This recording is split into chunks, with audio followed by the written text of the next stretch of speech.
السلام عليكم ورحمة الله وبركاته. الحمد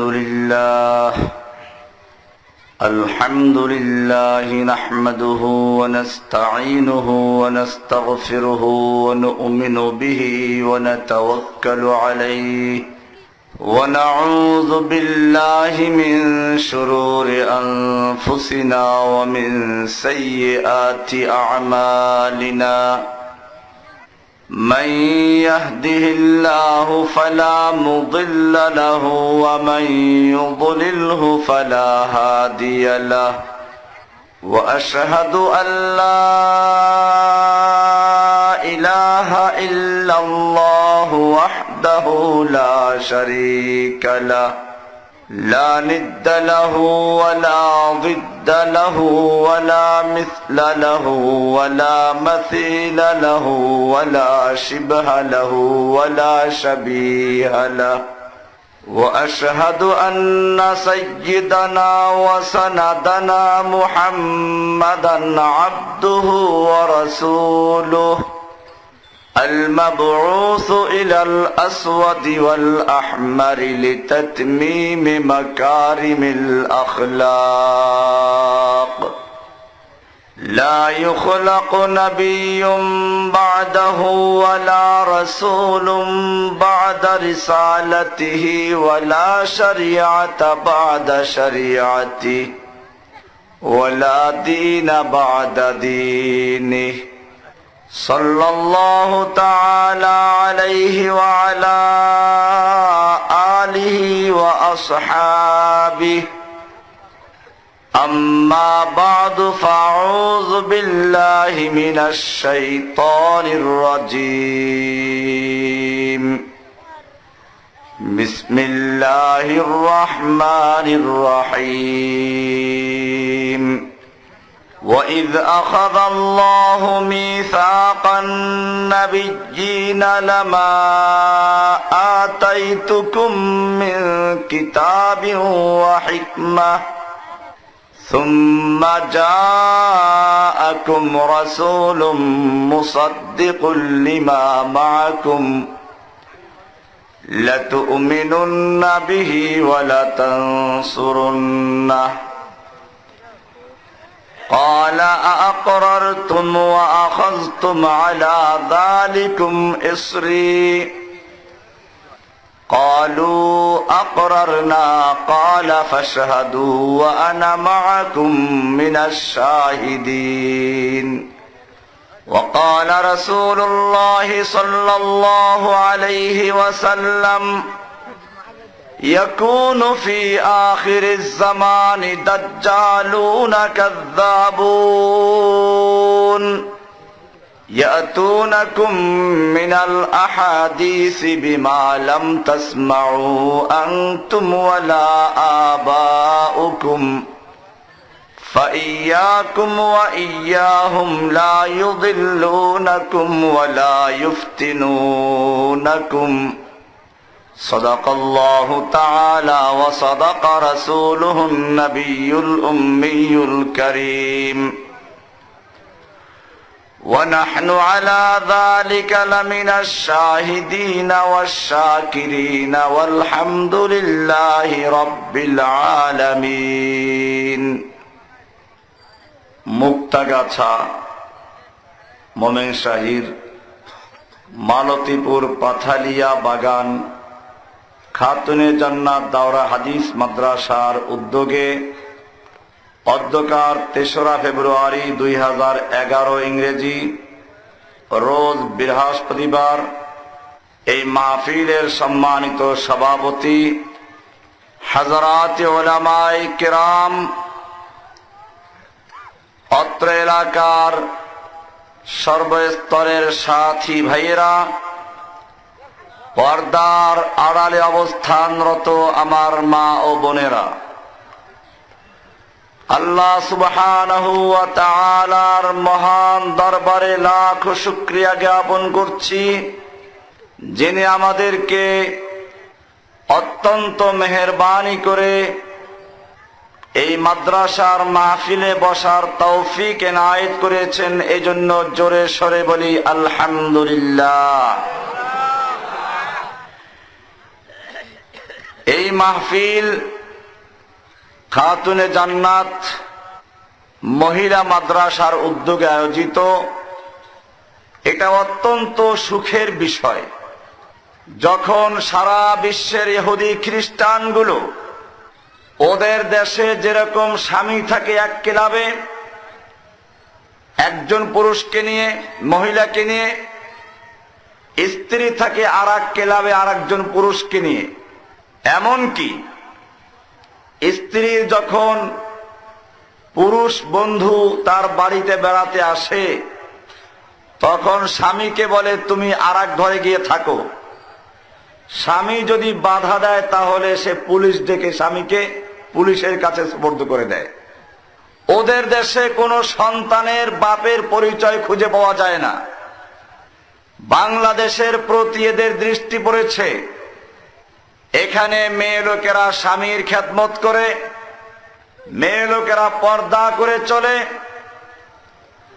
মেয়ে লোকেরা বাচ্চা কোলে নিয়ে তারপরে আল্লাহ আল্লাহ শিখায়।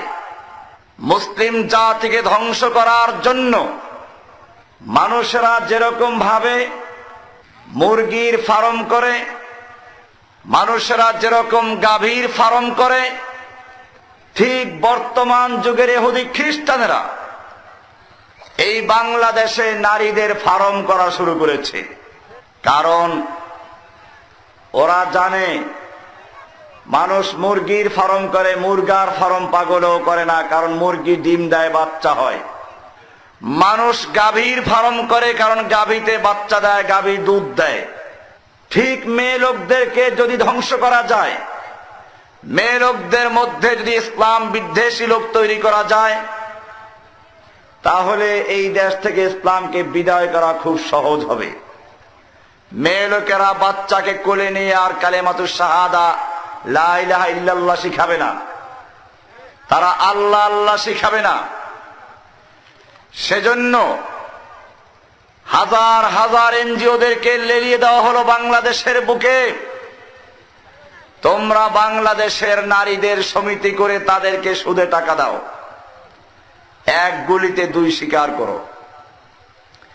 একদিকে সুদ যে জাতির মধ্যে ঢুকবে, আল্লাহ সুবহানাহু ওয়া তাআলা কোরআনে বলেছেন, সূরা বাকারার 289 নম্বর আয়াতে বলছেন, ইয়া আইয়ুহাল্লাযীনা আমানুত্তাকুল্লাহা ফাযারু মা বাকিয়া মিনার রিবা ইন কুনতুম মুমিনিন।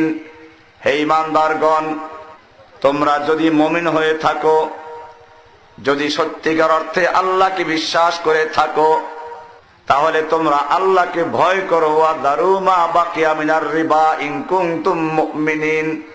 তোমাদের যত পাওনা সুদ আছে সমস্ত সুদগুলো বর্জন করো।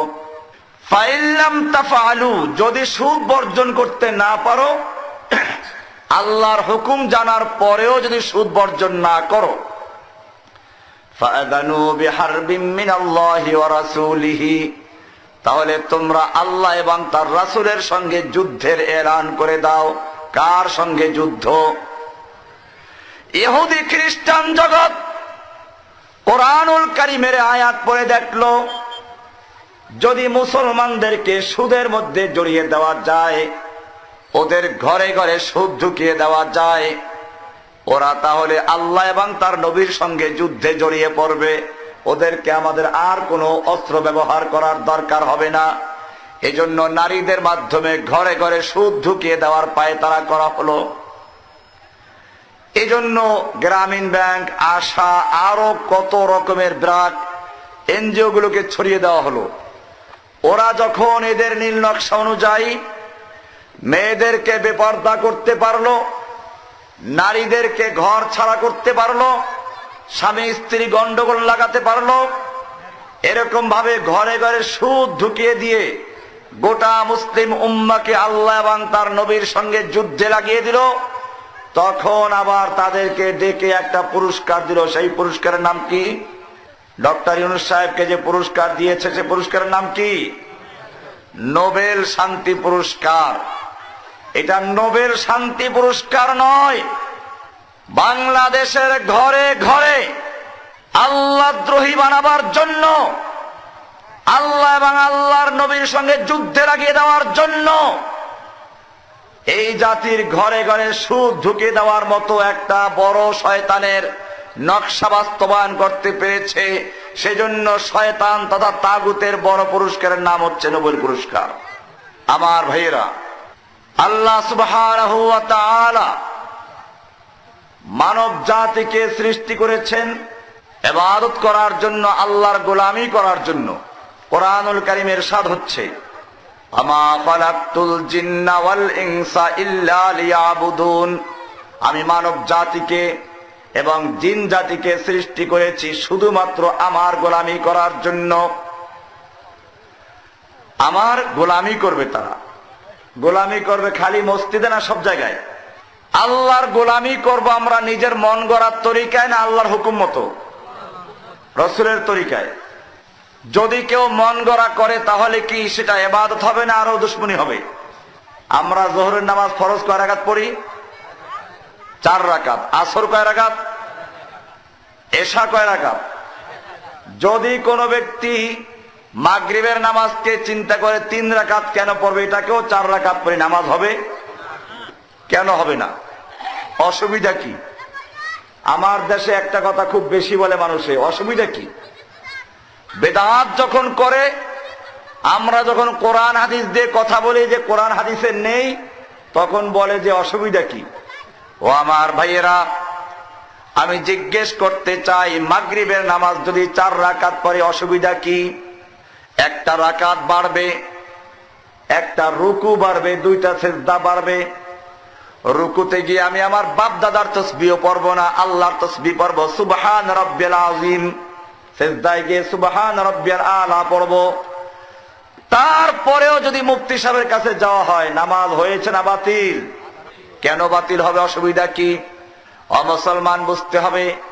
আমার আগে তাফাজ্জুল আজিজ সাহেব বয়ান করেছেন যে আল্লাহর হুকুম অমান্য করার কারণে আজকে অশান্তি। আমি দেখাবো এখন বাকি অংশ। আল্লাহর হুকুম যুগে যুগে অমান্য করেছে 2 শ্রেণীর লোক। কয় শ্রেণীর লোক? এক শ্রেণীর হচ্ছে যুগে যুগে শাসক গোষ্ঠী, আর এক শ্রেণীর হচ্ছে আলেম গোষ্ঠী। তবে সব আলেম না, একটু বলে আসবেন ইনশাআল্লাহ। প্রথম গ্রুপ, যুগে যুগে নবীরা যখন তাওহীদের দাওয়াত দিয়েছেন, আল্লাহর বাণী প্রচার করেছেন, মুসা আলাইহিস সালামের বিরুদ্ধে দাঁড়ালো তৎকালীন সামরিক শক্তির অধিকারী, সরকারি ক্ষমতার অধিকারী ফিরআউন নামক একজন লোক। ইব্রাহিম আলাইহিস সালাতু ওয়াস সালাম যখন দাওয়াত পেশ করা শুরু করলেন, তার বিরুদ্ধে যে ব্যক্তি দাঁড়াইলো সেও শাসক নমরুদ। আমাদের নবী যখন ইসলামের দাওয়াত দেওয়া শুরু করলেন, তার বিরুদ্ধে তৎকালীন শাসকরা বিরোধিতা করলো। আবু জাহাল, আবু লাহাব, উতবা, শাইবা, আবু সুফিয়ান সহ মক্কার সব নেতারা তার বিরুদ্ধে লেগে গেল। এমনি ভাবে বর্তমান যুগে আমরা যদি লক্ষ্য করি, আল্লাহর আইনকে শাসক গোষ্ঠী বিদায় করে দিয়েছে। আল্লাহ রাব্বুল আলামিন চুরির হাত বিধান দিয়েছেন চুরি বন্ধ করার জন্য। কোরআনুল কারীমে আল্লাহ রাব্বুল আলামিন বলছেন, আস-সারিকু ওয়াস-সারিকাতু ফাকতাউ আইদিয়াহুমা জাযাআম বিমা কাসাবা নাকালাম মিনাল্লাহ। আল্লাহ রাব্বুল আলামিন বলছেন, অমুক্তাগাছার মানুষেরা চোরের জন্য দরজা বন্ধ করে ঘুমাতে পারো না, অসহ্য লাগে। শুনে রেখো, আমি কোরআন থেকে বিধান দিচ্ছি, আল্লাহ বিধান দিচ্ছি। বিধান দিচ্ছেন কে? আস-সারিকু ওয়াস-সারিকাতু, চোর চাই পুরুষ হোক চাই নারী হোক, যদি চুরি করে তাহলে ওর হাতটা কেটে ফেলে দাও। আইনটা দিয়েছেন কে? এই আইন যদি বাস্তবায়ন করো তাহলে তোমাদের সমাজে চোর থাকবে না, চুরি বন্ধ হবে। মুসলমান, আল্লাহর আইন কি আছে? চোরের হাত কাটা বিধান কি আছে? আল্লাহর বিধান বাতিল করার ক্ষমতা কারো আছে? আল্লাহর নবীর দরবারে একটা বিচার আসলো, একজন ইহুদি আর একজন মুসলিমদের মধ্যে ঝগড়া হলো। আল্লাহর নবী উভয় পক্ষের রায় শুনে ইহুদির পক্ষে, উভয় পক্ষের বক্তব্য শুনে ইহুদির পক্ষে রায় দিলেন। দেখলেন যেটা ইহুদির অধিকার। আল্লাহর নবী রায় দিলেন ইহুদির পক্ষে। মুসলমানটা মানতে পারলো না। চিন্তা করলো ওমর আল্লাহর আইনের ব্যাপারে কঠোর, কাফেরদের বিরুদ্ধে কঠোর। ওমরের কাছে যদি বিচারটা আপিল করি, সানি করাই, হয়তো ওমর, আমি মুসলমান যেহেতু আমার পক্ষে রায় দিব, খ্রিস্টান ইহুদি ওর পক্ষে রায় দিবে না। এই জন্য ইহুদিকে বলল চলো আমরা ওমরের কাছে গিয়ে বিচারটা একটু সানি করাবো, একটু আপিল করব। ইহুদি চিন্তা করলো যেই নবী ন্যায় বিচার করে ওই নবীর শিষ্যরাও অন্যায় বিচার করতে পারে না। সে বলল আমার কোনো আপত্তি নেই, চলো ওমরের দরবারে চলো। ওমরের দরবারে গিয়ে মুসলমানটা আগে নিজের পরিচয় দিল, আমি মুসলমান আর এই লোকটা ইহুদি। এই দুইজনের মধ্যে একটা মুআমালা আছে, ঝগড়া আছে, এটা তুমি মিটাবার জন্য বিচার করো। বিচারের বর্ণনা পেশ করছে।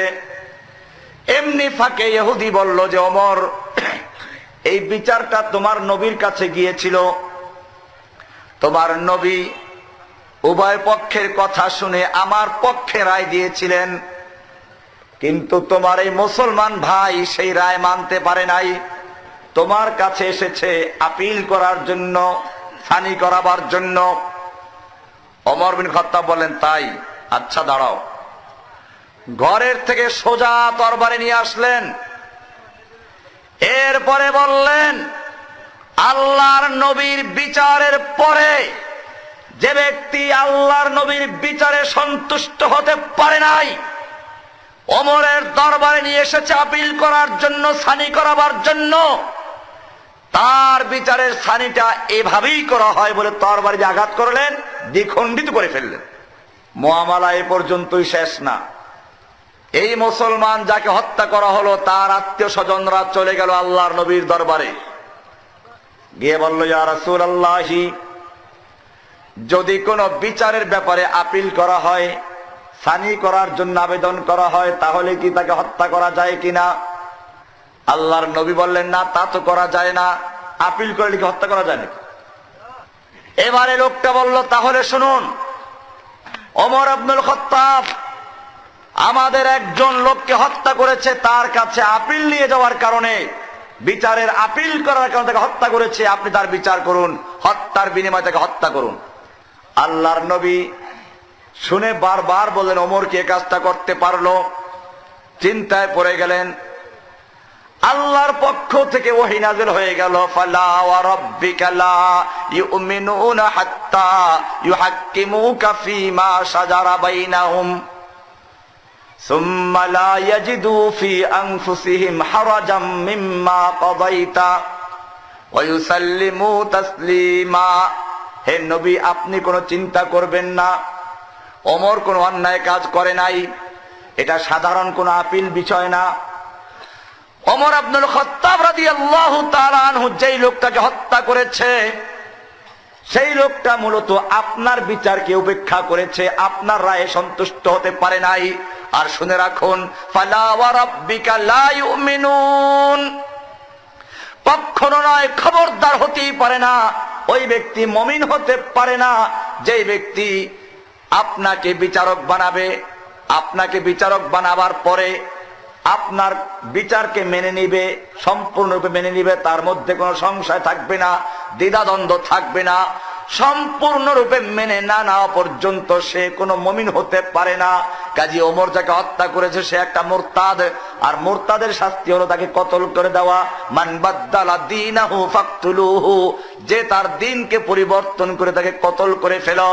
ও মুসলমান, শুনে রেখো, আল্লাহ রাব্বুল আলামিন যে বিচারের রায় দিয়েছেন, যে ফয়সালা দিয়েছেন, আল্লাহর নবী যেই বিচার দিয়েছেন, যে ফয়সালা দিয়েছেন, কোন ব্যক্তি যদি সেই বিচারকে উপেক্ষা করে সে মুসলমান থাকবে? চোরের হাত কাটা বিধান দিল কে? আল্লাহ বিধান দিলেন, বাতিল করার ক্ষমতা আছে কারো? এমনি ভাবে আল্লাহ রাব্বুল আলামিন বিধান দিয়েছেন কোরআনে, মেয়ে লোকদেরকে পর্দা করতে হবে, পর্দা বিধান দিয়েছেন কে? বিস্তারিত আলোচনা আগে হয়েছে, আমি এদিকে বিস্তারিত যাচ্ছে না, ইঙ্গিত দিচ্ছে। আল্লাহ তাআলা বলছেন, ইয়া আইয়ুহান নাবিয়্যু কুল লিআজওয়াজিকা ওয়া বানাতিকা ওয়ান নিসাইল মুমিনিনা ইউদনিনা আলাইহিন্না মিন জালাবিবিহিন্না যালিকা আদনা আন ইউরাফনা ফালা ইউযাইন। হে নবী, আপনি আপনার স্ত্রীদেরকে, আপনি আপনার মেয়েদেরকে আদেশ করুন তারা যেন নিজের উপরে জেলবাব করে নেয়, পর্দা করে নেয়, হিজাব করে নেয়, যাতে করে ফালা ইউযাইনা, তাদেরকেও উত্ত্যক্ত করতে না পারে, ইফতিজিং করতে না পারে, কষ্ট দিতে না পারে। ও মুসলমান জাতি, আল্লাহ রাব্বুল আলামিন পর্দার বিধান দিয়েছেন। পর্দার বিধান দিয়েছেন কে? এই পর্দার বিধানকে আদালত থেকে বাতিল করেছে, বলেছে পর্দার জন্য বাধ্য করা যাবে না। আল্লাহ রাব্বুল আলামিন যে আইন দিয়েছেন, সেই আইনকে যারা বাতিল করে দিয়েছে তারা মুসলমান না কাফের? একটা লোক এমনে যদি কোনো ব্যক্তি রোজা রাখে নাই কিন্তু বিশ্বাস করে রোজা রাখা ফরজ, তাকে আমরা কিন্তু কাফের বলি নাই। কিন্তু যদি কেউ বলে রোজা রাখে বাদুরে, রোজাকে তুচ্ছ তাচ্ছিল্য করলো, উপহাস করলো, সমস্ত ওলামায়ে কেরামদের একমত সে ব্যক্তি মুসলমান থাকে না, সে কাফের হয়। কি হয়? আমার দেশের সমস্যা এটাই, মানুষ উযু ভঙ্গের কারণ জানে, নামাজ ভঙ্গের কারণ জানে, রোজা ভঙ্গের কারণ জানে, কিন্তু ঈমান ভঙ্গের কারণ জানে কেউ? ঈমান ভঙ্গের কারণ রয়েছে। যত বড় বুজুর্গ হোক, নামাজি হোক, রোজাদার হোক, দাড়ি টুপির মালিক হোক না কেন, যদি কোনো আল্লাহর হুকুমকে যদি অস্বীকার করে অথবা আল্লাহকে নিয়ে তুচ্ছ তাচ্ছিল্য করে, আল্লাহকে নিয়ে উপহাস করে, আল্লাহর কোন বিধানকে অস্বীকার করে, সে ব্যক্তি সঙ্গে সঙ্গে ইসলাম থেকে খারিজ হয়ে মুরতাদ হয়ে যায়, কাফের হয়ে যায়। আল্লাহর এই পর্দার বিধানকে যারা বাতিল করলো তারা মুসলমান না কাফের? জোরে বলবেন, ভয় করবেন না। ভয় করবেন কাকে? এমনি ভাবে আল্লাহ রাব্বুল আলামিন হুকুম দিলেন, যদি কোনো ব্যক্তি জিনা ব্যভিচারে লিপ্ত হয় আর যদি অবিবাহিত হয় তাহলে ওদেরকে 100 দোররা মারো, জনসমক্ষে আনো। তবে দোররা মারতে হলে আগে কাজী লাগবে, অথরিটি লাগবে, ইসলামী হুকুমত লাগবে। এই জন্য আমরা ইসলামী হুকুমতের পক্ষে কথা বলার জন্য বলছি আপনাদেরকে। আয-যানিয়াতু ওয়াজ-যানি ফাজলিদু কুল্লা ওয়াহিদিন মিনহুমা মিয়াতা জালদা। ব্যভিচারিণী আর ব্যভিচারী, জেনাকারিণী আর জেনাকারী যদি অবিবাহিত হয় তাহলে ওদেরকে জনসমক্ষে এনে 100 দোররা মারো। আর যদি বিবাহিত হয় তাহলে বাঁদরগুলোকে গাছের সঙ্গে বাঁধো অথবা হাঁটু পর্যন্ত গাড়ো, এরপরে চতুর্দিক থেকে পাথর ছুঁড়ে ওদের রক্ত মাংস হাড্ডিগুলো বাতাসে উড়িয়ে দাও। আইনটা দিয়েছেন কে? এই আইন কে দেশে আছে? বাতিল করেছে কারা? যারা বাতিল করেছে তারাও নামাজ পড়ে, রোজা রাখে, ঈদের দিনে কোরবানিতে বড় বড় গরু জবাই করে, ঠিক কিনা? এই লোকগুলোই আবার আদালতে গিয়ে আল্লাহর বিধানকে বাতিল করে, সংসদে বসে আল্লাহর বিধানকে বাতিল করে, ঠিক কিনা? মুসলমান, এমনি ভাবে সম্পত্তি বন্টনের আইন বয়ান করেছেন কে? কোন মুফতির জন্য রাখেন নাই, কোন মুফাসসিরের জন্য রাখেন নাই, এমনকি আল্লাহর নবীর জন্য ছেড়ে দেন নাই। আল্লাহ রাব্বুল আলামিন নিজে পরিষ্কার করে বলেছেন, সূরা নিসার 11 নম্বরে বলেছেন, ইউসিকুমুল্লাহু ফি আওলাদিকুম লিয-যাকারি মিসলু হাজ্জিল উনসায়াইন ইলা আখিরিল আয়া। আল্লাহ রাব্বুল আলামিন বলছেন, ইউসিকুমুল্লাহ, আল্লাহ তাআলা তোমাদেরকে বিধান দিচ্ছেন, হুকুম দিচ্ছেন, একজন পুরুষ 2 জন নারীর সমান সম্পত্তি পাবে। আইনটা দিয়েছেন কে? এখন যদি কোনো ব্যক্তি বলে আল্লাহ তাআলা নারীদেরকে সম্পত্তি বন্টনের ক্ষেত্রে ঠকিয়েছেন, মুসলমান না কাফের? মুসলমান না কাফের? আল্লাহর ভুল ধরে সে মুসলমান থাকবে? আল্লাহর প্রথম ভুল ধরেছে শয়তানকে। ইতিহাস পড়ুন। আল্লাহ রাব্বুল আলামিন আদমকে হুকুম করলেন, তুমি জান্নাতে বসবাস করো। ওয়াকুলনা ইয়া আদম উসকুন আনতা ওয়া যাওজুকাল জান্নাতা। আদম, তুমি এবং তোমার স্ত্রী জান্নাতে বসবাস করো। ওয়াকুলা মিনহা রাগাদান হাইসু শি'তুমা। জান্নাতের যা মনে চায় তা তোমরা খাও, কোনো বাধা নেই। খবরদার খবরদার, ওয়ালা তাকরাবা হাদিহিশ শাজারাতা ফাতাকুনা মিনাজ জালিমিন। এই নির্দিষ্ট গাছের কাছেও যাবে না, তাহলে কিন্তু জালিম হয়ে যাবে। ক্ষতিগ্রস্ত হয়ে যাবে, কাফের হয়ে যাবে। আদম আলাইহিস সালাতু ওয়াস সালাম আল্লাহর হুকুম রক্ষা করতে পারলেন না, ওই গাছের ফল খেয়ে বসলেন। আল্লাহ রাব্বুল আলামিন জিজ্ঞেস করলেন, আদম, আমি তোমাকে হুকুম করেছিলাম এই গাছের কাছেও যাবে না, কেন গেলা? আদম আলাইহিস সালাম যুক্তি পেশ করতে পারতেন, কিন্তু কোন যুক্তি পেশ করেছেন না। আদম আলাইহিস সালাতু ওয়াস সালাম সঙ্গে সঙ্গে আল্লাহর কাছে তওবা করে বলেন, রব্বানা যালামনা আনফুসানা ওয়া ইল্লাম তাগফির লানা ওয়া তারহামনা লানাকুনান্না মিনাল খাসিরিন। ও রব্বুল আলামিন, আমি অন্যায় করে ফেলেছি, জুলুম করে ফেলেছি, নিজের উপর অত্যাচার করেছি, তোমার হুকুম রক্ষা করতে পারি নাই। তুমি যদি আমাকে ক্ষমা না করো, আমার প্রতি দয়া না করো, আমি কিন্তু অবশ্যই ক্ষতিগ্রস্ত হয়ে যাব, আমি জালেম হয়ে যাব। আল্লাহ তুমি আমাকে মাফ করো। আল্লাহ মাফ করেছেন কিনা? কোরআন আছে ফাতাবা আলাইহি ফাতাকিব বিলা তারাখি, সঙ্গে সঙ্গে মাফ করে দিয়েছেন। ফাতাবা আলাইহি। ও আমার ভাইয়েরা, ঠিক তেমনি ভাবে ইবলিসকে আল্লাহ তাআলা হুকুম করলেন, ও ইবলিস, তুমি আদমকে সিজদা করো। ইবলিস সিজদা করলো না। আল্লাহ তাআলা জিজ্ঞাসা করেন ইবলিসকে, ইয়া ইবলিসু মা মানাআকা আল্লা তাসজুদা ইয আমারতুক, আমি যখন তোকে হুকুম করলাম আদমকে সিজদা করবি, কেন সিজদা করলি না? ইবলিস যদি আদমের মতো বলতো যে আল্লাহ আমি অন্যায় করেছি, ভুল করেছি, আমাকে মাফ করে দাও, আল্লাহ মাফ করতেন কিনা? ইবলিস কি তা বলেছে? এইখানেই ভালো করে ওয়াজ আমার এখানেই শেষ। এই একটা কথা বুঝতে পারলে আপনার জীবনের ওয়াজ ক্লিয়ার হয়ে যাবে। আদমও ভুল করলো, ইবলিসও ভুল করলো। আদম আল্লাহর হুকুম অমান্য করলো, ইবলিসও করলো। পার্থক্য কোন জায়গায়? আদম আলাইহিস সালাতু ওয়াস সালাম আল্লাহর কাছে অন্যায় স্বীকার করলেন, ভুল স্বীকার করলেন, ক্ষমা চাইলেন, আল্লাহ মাফ করে দিলেন। আদম কাফের হয় নাই। অপরদিকে ইবলিসকে আল্লাহ জিজ্ঞেস করলেন, ইয়া ইবলিসু মা মানাকা আল্লাহ তাসজুদা ইয আমারতুক, ইবলিস, আমি যখন তোকে হুকুম করলাম, শব্দ খেয়াল করবেন, ইয আমারতুকা, আমি যখন তোকে হুকুম করলাম, তুই কেন আদমকে সিজদা করলি না? কে তোকে বাধা প্রদান করলো? ইবলিস বলল, ক্বালা আনা খায়রুম মিনহু, আমি তো আদমের চেয়ে ভালো। যুক্তি পেশ করা শুরু করলো। কি যুক্তি পেশ করলো? ক্বালা আনা খায়রুম মিনহু খালাকতানি মিন নারিন ওয়া খালাকতাহু মিন তিন। আল্লাহ তুমি আদমকে সৃষ্টি করেছো মাটি দিয়ে, আমাকে সৃষ্টি করেছো আগুন দিয়ে। আগুনের গতি হচ্ছে ঊর্ধ্বে, মাটির গতি নিম্নে। আগুন যদি নিচে জ্বালায় তাহলে উপরে উঠে, আর মাটি যদি উপরে ছুঁড়ে মারে তারপরও নিচে চলে আছে। সুতরাং যুক্তির কথা হলো, আমি যেহেতু আগুনের তৈরি, আদম যেহেতু মাটির তৈরি, আমার সামনে আদম সিজদা করবে, আমি আদমের সামনে সিজদা করা যুক্তিসঙ্গত হয় নাই, আমি সেজন্য সিজদা করতে পারলাম না। আল্লাহর বিধানের বিরুদ্ধে যুক্তি পেশ করলো, আল্লাহর সামনে যুক্তি পেশ করলো বুদ্ধিজীবী। এর নাম কি? আইনজীবী, যুক্তিবাদী। ও মুসলমান জাতি, কোরআন এবং হাদিসের মাধ্যমে যখন আল্লাহর কোন হুকুম প্রমাণিত হবে, আল্লাহর হুকুমের বিরুদ্ধে যারা যুক্তি পেশ করে তারা কার মুরিদ? কার মুরিদ? মুসলমান না কাফের? আমি কি বলছি খেয়াল করবেন।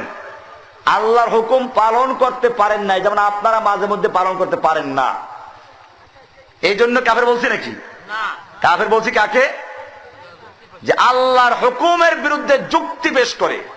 আল্লাহর হুকুম এই যুগে চলে না, এই হুকুমটা বর্বর।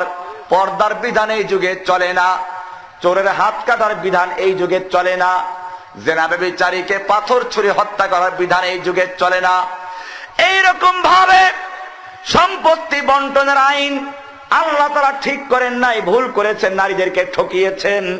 অমুসলমান যারা এরকম আল্লাহর ভুল ধরে পদে পদে আল্লাহর বিধানকে যারা চ্যালেঞ্জ করেছে তারা মুসলমান না কাফের? কোরআনে পরিষ্কার বলা আছে।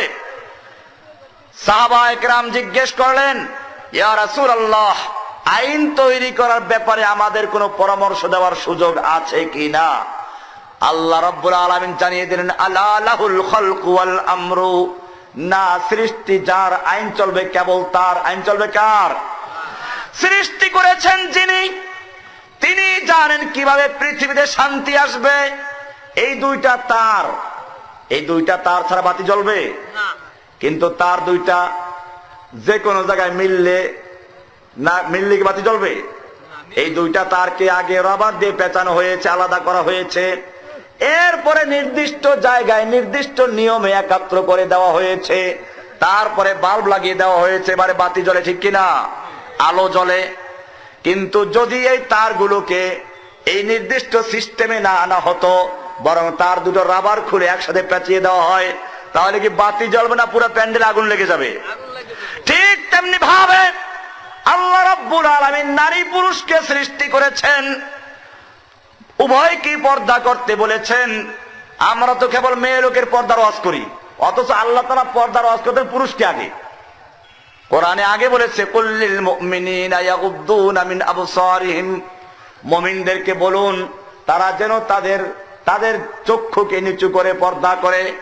আগে পুরুষকে বলা হয়েছে, তারপরে অকুল্লিল মুমিনাত, মুমিনাত মেয়েদেরকে বলুন তারা যেন তাদের চক্ষু নিচু রাখে। ও মুসলমান জাতি, পর্দার বিধান দিয়েছেন আল্লাহ। কেন বিধান দিলেন? নারী পুরুষকে মিলতে হবে, ঠিকই সিস্টেম অনুযায়ী বিয়ে হবে, তারপরে তুমি সিস্টেম অনুযায়ী মিলো, তোমার থেকে সন্তান বের হবে, আলো হবে। আর যদি মাঝখানে মিলতে যাও, রাস্তাঘাটে মিলো, তাহলে এইখানে যেমন তার রাবার ছুটে গেলে যেমন আগুন জ্বলে যাবে, ঠিক তেমনি ভাবে পর্দা যদি না মানো তাহলে তোমাদের সমাজে আগুন লেগে যাবে, ঠিক কিনা? ও মুসলমান, যেই কয়দিন যৌবন থাকে সেই কয়দিন ফষ্টি নষ্টি করে নষ্ট করে, এরপরে মেয়ে বিয়ে করে না, ফেলে চলে যায়। বিয়ে করলে লাভ কি পুরুষের না মেয়ে লোকের? আরে মেয়ে লোকের লাভ। বিয়ের দ্বারা লাভ কার বেশি? মেয়ে লোকের লাভ বেশি। মেয়ে লোকের একজন অভিভাবক থাকে, সন্তানের দায়িত্ব নেওয়ার মতো লোক থাকে। ও মুসলমান জাতি, তারপরেও যদি তোমার বুঝে না আসে, তুমি একজন মুসলিম, তোমাকে বুঝতে হবে হুকুমগুলো দিয়েছেন কে? আল্লাহ রাব্বুল আলামিন আইন দিয়েছেন আলা লাহুল খালকু ওয়াল আমরু, সৃষ্টি যার, আইন চলবে কার? এজন্য বলছেন সাহাবায়ে কেরাম যখন জিজ্ঞেস করলেন আমাদের আইনের ব্যাপারে কোনো পরামর্শ দেওয়ার সুযোগ আছে কিনা, আল্লাহ রাব্বুল আলামিন জানিয়ে দিলেন কুল ইন্নাল আমরা কুল্লুহু লিল্লাহ, আইন দেওয়ার সম্পূর্ণ এখতিয়ার কার? এই আইনকে লঙ্ঘন করলো আমাদের যুগে যুগে শাসক গোষ্ঠী। আমি নির্দিষ্ট কোন সরকারের বিরুদ্ধে বস করতেছি না। আমার এই ওয়াজটি আওয়ামী লীগের বিরুদ্ধে, বিএনপির বিরুদ্ধে না, সবার বিরুদ্ধে। কোরআনের নীতির বিরুদ্ধে যারা এই যুগে যুগে অবস্থান নিয়েছে, আল্লাহর বিধানকে যারাই পরিবর্তন করেছে, মুসলমান তোমাকে পরিষ্কার হতে হবে তারা এই কোরআনের দুশমন, ঠিক কিনা? তারা সকলে আল্লাহর দুশমন। কার দুশমন? মুমিনদের দুশমন, আল্লাহর দুশমন, রাসূলের দুশমন। এ হলো এক প্রকারের দুশমন। আর এক প্রকারের দুশমন হচ্ছে ধর্মীয় কিছু যাজক, এরা হলো শাসক। দ্বিতীয় প্রকার কি? যাজক। দ্বিতীয় প্রকার কি? আমাদের এই ভারতবর্ষের ইতিহাস অনেক লম্বা, আমি ওখানে বলেছিলাম, যেহেতু ওই বিষয়গুলো আবার আলোচনা করার জন্য আদেশ করেছেন, এজন্য ইতিহাসটা আবার একটু ইঙ্গিত দিচ্ছি যে যুগে যুগে ইসলামের ক্ষতি কিভাবে হলো, বিশেষ করে ভারতবর্ষে এত জঙ্গল কি করে হলো। এই দেশে অনেক মুসলমান আছে, পীর আছে, যারা কেউ বলে পরকালে মুক্তির জন্য ইসলাম ধর্ম গ্রহণ করার কোনো দরকার নাই, কেউ বলে নামাজ রোজা করার দরকার নাই। আমি এগুলো আন্দাজে বলি না, বই সাথে নিয়ে আসছি। আমার ব্যাগে আরো বই আছে, অনেক বই, অনেক পীরের বই আছে। এটা একটা বই, এটার নাম হচ্ছে সিররে হক জামে নূর। এই বইটা হলো সুরেশ্বরের পীরের লেখা। এইখানে লেখছে আধ্যাত্মিকতার চূড়ান্ত মাকাম ইরফানে পৌঁছে গেলে তার আর নামাজ রোজা কিচ্ছু লাগে না। দলিল পেশ করেছে কোরআন দিয়ে, ওয়াবুদু রাব্বাকা হাত্তা ইয়াতিয়াকাল ইয়াকিন। বইয়ের নাম সিররে হক জামে নূর, পৃষ্ঠা নাম্বার 33।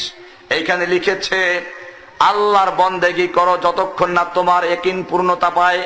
আর ইয়াকিন আসলে ইবাদত লাগে না। মাকামে তাওহীদ অর্জন করার পর বন্দেগী করা কুফরি, ইবাদত করা কি? এরপরে লিখেছে আব্দুল কাদের জিলানী নাকি লিখেছেন তার কোন বইতে, লেখছে হযরত গাউসুল আজম বরপীর রাহমাতুল্লাহ আলাইহি বলেছেন, মান আরাদাল ইবাদাতা বাদা ইত্তিসালিন ফাহুয়া কাফিরুন, যে ব্যক্তি মাকামে তাওহীদ অর্জন করার পরে আল্লাহর সাথে একাকার হয়ে, তাওহীদ মানে আমি যে তাওহীদ বলি সেই তাওহীদ না, এই তাওহীদ মানে আল্লাহর সঙ্গে মিললে একাকার হয়ে যাওয়া। ওই বুজুর্গেরা নাকি একাকার হয়ে যায়। একাকার হয়ে যাওয়ার পরে যে ব্যক্তি ইবাদত করার ইচ্ছে করে সেও কাফের। সে কি? অমুসলমান জাতি, আমাদের সমাজে এরকম ভাবে পরকালে মুক্তির জন্য ইসলাম গ্রহণ করার দরকার নেই, নামাজ রোজাও দরকার নেই, আল্লাহর ওলি হইলে কিছুই লাগে না, ঘরে ঘরে মিলাদ দিন রসুলের শাফাআত নিন। আবার কেউ আছে মাজারে সেজদা করা যায়, সেজদাকে ভাগ করেছে, সেজদা দুই প্রকার, সেজদায়ে তাজিমি, সেজদায়ে ইবাদত। তাজিমি সেজদা করা জায়েজ না, খালি একেবারে ফতুয়া দিয়ে দিয়েছে, ফতুয়ার বিভিন্ন কিতাব থেকে জায়েজ করেছে, এই কিতাবই আছে। এরকম ভাবে আরো অনেক বিষয় আছে, মাজারে টাকা দেওয়া, পয়সা দেওয়া, মান্যত করা, এই যে বিদআত গুলো আমাদের সমাজে আছে। মানুষ মরলে পরে 3 দিনা মিলাদ, 40 মিলাদ, এরপরে মৃত্যুবার্ষিকী, এগুলো আছে না? এই যে সবগুলো ঢুকলো, আমাদের খেয়াল রাখতে হবে আল্লাহর নবীর যুগে এগুলো ছিল কিনা। আমরা যখন এইগুলোর বিরুদ্ধে বলা শুরু করি তখন একদল মানুষ বলবেন অসুবিধা কি, একটু খাওয়াই মানুষকে, অসুবিধা কি? আমি এই জন্য শুরুতেই বলেছি যে মাগরিবের নামাজ ফরজ কয় রাকাত? 3 রাকাতের জায়গায় 4 রাকাত পড়লে নামাজ হবে? এবারে আসুন কেন এই বিদআত গুলো চালু হলো একটু প্রেক্ষাপট তালাশ করি। এই ভারতবর্ষ যখন ইংরেজরা দখল করলো, ইংরেজরা দখল করেছিল মুসলমানদের কাছ থেকে। কাদের কাছ থেকে? মুসলমানদের কাছ থেকে। ইতিহাস মনে রাখবেন, ভারতবর্ষের পুরা শাসক ছিল মুসলিমরা। কারা ছিল? এই মুসলমানদের হাতের থেকে ক্ষমতা যখন নিয়ে গেল ইংরেজরা, তখন ইংরেজরা একটা পরামর্শ করলো, আমরা দেশ দখল করেছি, ভারতবর্ষ দখল করেছি, আমরা কি করে দেশের শাসন ব্যবস্থা স্থায়ী করতে পারি সেই পরিকল্পনা দাও। ডক্টর উইলিয়াম হান্টারের নেতৃত্বে দীর্ঘ 1 বছর পর্যন্ত এই ভারতবর্ষ ঘুরে ঘুরে তারা রিপোর্ট তৈরি করলো। রিপোর্ট ছিল এরকম, ইংরেজদের সামনে রিপোর্ট পেশ করা হলো, এই ভারতবর্ষে তোমাদের শত্রু কোনো হিন্দু নয়, তোমাদের শত্রু কোনো বৌদ্ধ নয়, তোমাদের শত্রু কোনো অন্য কোনো জাতি নয়, তোমাদের শত্রু একমাত্র শত্রু মুসলমান। কারা শত্রু? এই মুসলমানরা শত্রু, কারণ মুসলিমদের নাম হচ্ছে মুসলিম। নাম কি? ওদের ধর্মের নাম ইসলাম। ইসলাম মানে কি? ইসলাম মানে কি? শান্তি। অনেকেই বলে শান্তি। ইসলাম মানে শান্তি, এইটা কোনো কিতাবে লেখা নাই। ইসলাম কায়েম হলে শান্তি প্রতিষ্ঠিত হবে, ঠিক। ইসলাম কায়েম হলে চুরি থাকবে না, ইসলাম কায়েম হলে ডাকাতি থাকবে না, ইসলাম কায়েম হলে ছিনতাই থাকবে না, ইসলাম কায়েম হলে ইফতিজিং থাকবে না, ইসলাম কায়েম হলে জিনা ব্যভিচার থাকবে না, সব ঠিক, শান্তি প্রতিষ্ঠিত হবে। তাই বলে ইসলাম মানে শান্তি না, এটাও খ্রিস্টানরা বদলাইছে। ইসলাম মানে হচ্ছে, এই মাদ্রাসায় গিয়ে দেখেন মিজান মুন সাহেব পড়ানো হয়, মুন সাহেব কিতাবটা নিয়ে আসেন, দেখবেন লেখা আছে আল ইসলাম ও মুসলমান সুদান অগারদান নেহাদান বাতাত। ইসলাম মানে হচ্ছে এক আল্লাহর হুকুমের সামনে, এক আল্লাহর বিধানের সামনে, ব্যক্তি জীবনে, পারিবারিক জীবনে, মসজিদে, মাদ্রাসায়, সমাজে, রাষ্ট্রে, আদালতে, ব্যাংকে, বঙ্গভবনে, সংসদ ভবনে, সব জায়গায় এক আল্লাহর বিধানের সামনে আত্মসমর্পণ করার নাম ইসলাম। জোরে বলুন সুবহানাল্লাহ। ইসলাম মানে বাবাজি শান্তি নয়, সারা জীবন ভুল বুঝেছি। ইসলাম মানে আত্মসমর্পণ করা। ইসলাম মানে কি? কার সামনে? আল্লাহর সামনে আত্মসমর্পণ করা। আল্লাহর সামনে আত্মসমর্পণ করবো খালি মসজিদে না, সব জায়গায়? তাহলে কেন আল্লাহর হুকুম বাদ দিল আদালত থেকে? কেন বাদ দিল ব্যাংকের থেকে? বাংলাদেশের যত সরকারি ব্যাংক সুদে না সুদ ছাড়া? সোনালী ব্যাংক, রূপালী ব্যাংক, পূবালী ব্যাংক, জনতা ব্যাংক, ভাউয়া ব্যাংক, কোন ব্যাংক, সব চলে কিসে? আল্লাহকে ওখান থেকে বের করে দেওয়া হলো, আদালত থেকে বের করে দেওয়া হলো। ওই লোকগুলো যখন কোর্টে যায় তখন টাই পরে যায়, টুপি খবর নাই, আর যখন মাঝখানে ফাঁকে নামাজ পড়তে যায় তখন টুপি মাথা দেয়, ঠিক কিনা? চেহারার থেকে আল্লাহ রাসূলের সুন্নাহকে বিদায় করে দিয়েছে। আল্লাহর রাসূল বলেন দাড়ি রাখো, দাড়ি ছেড়ে দাও। ওরা দাড়িকে ভালো করে মুন্ডায়, ঠিক কিনা? সব জায়গা থেকে আল্লাহকেও বাতিল করেছে, আল্লাহর রাসূলকেও বাতিল করেছে। এরপরেও নাম কি? মুসলমান। নাম কি? মুসলমান। মুসলমান হতে পারে। এই মুসলমান ওরকম, ওই যে আল্লাহ গেছে খোদা হইয়া, মুসলিম গেছে মুসলমান হইয়া। কি হয়ে গেছে? এই মুসলমান না, মুসলিম। নাম কি আসলে? আমাদের নাম কি? মুসলিম। মুসলিম কাকে বলে? ওই যে বললাম ইসলাম মানে হচ্ছে আত্মসমর্পণ করা। আর এইরকম ভাবে যে সর্বক্ষেত্রে এক আল্লাহর হুকুমের সামনে আত্মসমর্পণ করে তাকে বলা হয় মুসলিম। তার নাম কি? কোরআনে আয়াত আসছে, হুয়া সাম্মাকুমুল মুসলিমিন। আর আয়াতে বলা আছে, ওয়ামান আহসানু কওলাম মিম্মান দাআ ইলাল্লাহ ওয়া আমিলা সালিহা ওয়া ক্বালা ইন্নানী মিনাল মুসলিমিন। ওই ব্যক্তির চেয়ে ভালো আর কে হতে পারে যে মানুষকে আল্লাহর দিকে আহ্বান করে? কার দিকে? না কোনো খাজা বাবার দিকে, গাজা বাবার দিকে। এখন প্রত্যেকটা মানুষ আহ্বান করে নিজের দলের দিকে, নিজের তরিকার দিকে, নিজের পীরের দিকে। ও মুসলমান জাতি, আল্লাহ রাব্বুল আলামিন বলছেন, উদউ ইলা সাবিলি রাব্বিকা, তোমার রবের রাস্তার দিকে ডাকো। ডাকতে হবে কার দিকে? এক আল্লাহর ইবাদতের দিকে। আল্লাহ বলছেন, আমান আহসানু কওলাম মিম্মান দাআ ইলাল্লাহ, আল্লাহর দিকে যে আহ্বান করে, ওয়া আমিলা সালিহান, এবং আমলে সালেহ করে, ওয়া ক্বালা ইন্নানী মিনাল মুসলিমিন, আর বলে আমি একজন মুসলিম। আমি চিশতিও না, কাদেরিও না, নকশবন্দি না, মুজাদ্দিদি না, আমি অমুক তমুক না। আমি একমাত্র পরিচয় আমার কি? ইন্নানী মিনাল মুসলিমিন। এখন কেবল তরিকা বৃদ্ধি পাচ্ছে, একের পর এক তরিকা, হাজার হাজার তরিকা এখন তৈরি হচ্ছে। এর মধ্যে কিছু আছে যে তরিকাগুলো আমার কাছে বই আছে, একটু পরে আসতেছে আলোচনা ইনশাআল্লাহ। আমার ভাইয়েরা, আল্লাহ রাব্বুল আলামিন আমাদের নাম দিয়েছেন মুসলিম। মুসলিম মানে হচ্ছে যে আল্লাহর হুকুমের সামনে আত্মসমর্পণ করে। কোন জায়গায়? সব জায়গায় না, খালি মসজিদে। রমজান মাস আসলে খালি রোজা রাখলো, ধনী হলে হজ করলো, যাকাত দিল, এই পর্যন্ত আল্লাহর গোলামি করলো।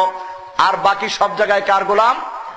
মসজিদে গেলে আল্লাহর হুকুম মতো নামাজ পড়ে, বাইরে গেলে আরেকজনের হুকুম মানে। কয় আল্লাহ হইল? আল্লাহ কয়জন হলো? আল্লাহ তাআলা কোরআনে বলছেন, লা তাওয়াক্কালাল্লাহু লা তাত্তাখিযু ইলাহাইনি ইসনাইন। আল্লাহ তাআলা বলছেন, তোমরা দুইজন আল্লাহ বানাবে না, ইন্নামা হুয়া ইলাহু ওয়াহিদ। তোমাদের আল্লাহ কয়জন? মসজিদে যে আল্লাহ, দোকানে সে আল্লাহ, আদালতে সে আল্লাহ, সব জায়গায় আল্লাহ কয়জন? ও মুসলমান জাতি, আল্লাহ রাব্বুল আলামিন এই দাওয়াত দেওয়ার জন্যই মূলত সব নবীদেরকে পাঠিয়েছেন। কোরআনুল কারীমের একটা আয়াত আমি তেলাওয়াত করেছি। এইরকম যে মাহফিল হচ্ছে, আল্লাহ রাব্বুল আলামিন দুনিয়াটাকেও সাজিয়েছেন একটা মাহফিলের জন্য। আল্লাহ রাব্বুল আলামিন এই মাহফিলে ওয়াজ করার জন্য অনেক বক্তাদের নাম তৈরি করে রাখলেন। এইখানে মাহফিলে পোস্টারে যেমন বক্তাদের নাম আছে, একটা বড় নাম আছে, এরপরে নিচে অনেক ছোট ছোট নাম আছে। মাহফিল যখন শুরু হয়, মাহফিল যখন শুরু হলো, তখন কি প্রধান বক্তা আগে আসে না ছোট ছোট বক্তার আগে আসে? আগে ছোট ছোট বক্তারা আসে, আর সবাই বলে প্রধান বক্তা মূল আলোচনা করবেন। ঠিক তেমনি ভাবে আল্লাহ রাব্বুল আলামিন দুনিয়াকে একটা মাহফিল রূপে তৈরি করেছেন। এই মাহফিলের বক্তাদের তালিকা তৈরি করলেন, পোস্টার তৈরি করলেন। বক্তারা হলেন নবী এবং রাসূলগণ। কারা? এই নবী রাসূলদের তালিকা তৈরি করলেন।